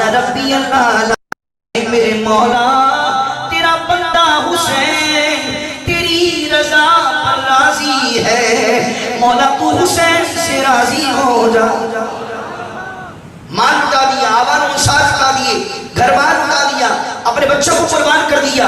تمام قربان کرنے کے بعد اب اپنی جان قربان کر کے کیا کہتے ہیں, مولا میں تجھ سے تیری رضا پر بچے دے کر بھی تجھ سے, بیٹے دے کر بھی تجھ سے, بیٹی دے کر بھی تجھ سے, بھائی تیری راہ میں دے کر بھی تجھ سے, سارا گھر لوٹا کر بھی تجھ سے راضی ہوں, اور اپنی جان تیری بارگاہ میں رکھ کر فدا کر میں پھر بھی تجھ سے راضی ہوں. اے اللہ میں تجھ سے راضی ہوں. جب حسین نے یہ کہا تو رب نے کہا ارجعی الی ربک راضیۃ مرضیہ, اے مطمئن جان, اے حسین کی جان, اس حالت میں رب کے پاس لوٹا کہ تو حسین سے راضی ہے, ہم حسین سے راضی ہیں اور حسین ہم سے راضی ہے. ارجعی الی ربک. خولہ اٹھا, امام کی آخری سانسیں ہیں. خولہ نے آپ کے تن سے آپ کے سر کو جدا کیا. جب تنے سر حسین تنے جو حسین سے جدا ہوا تو چڑھایا گیا اس پر نیزے پر. اب نیزے پر جب چڑھا تو امام عالی مقام کے لبوں کو کوفے میں دیکھا. راوی کہتا میں نے دیکھا سر حسین کو, اس سر حسین کو دیکھا, اس سر حسین میں لبے حسین کو دیکھا کہ لبے حسین ہل رہے ہیں, اور نیزے پہ چڑھ کر بھی امام عالی مقام قرآن کی تلاوت کر رہے ہیں. تو آخری شہادت کا پیغام کیا ہے, سجدہ, اور پھر سر حسین کا پیغام کیا ہے, تلاوت.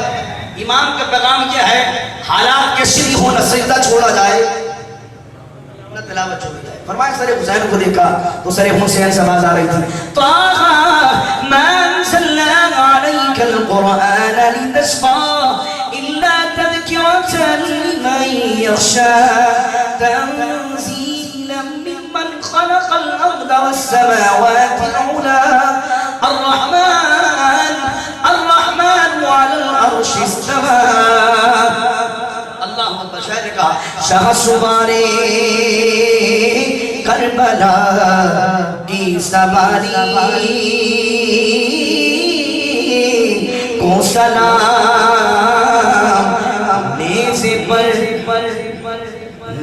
پر قرآن پڑھنے والے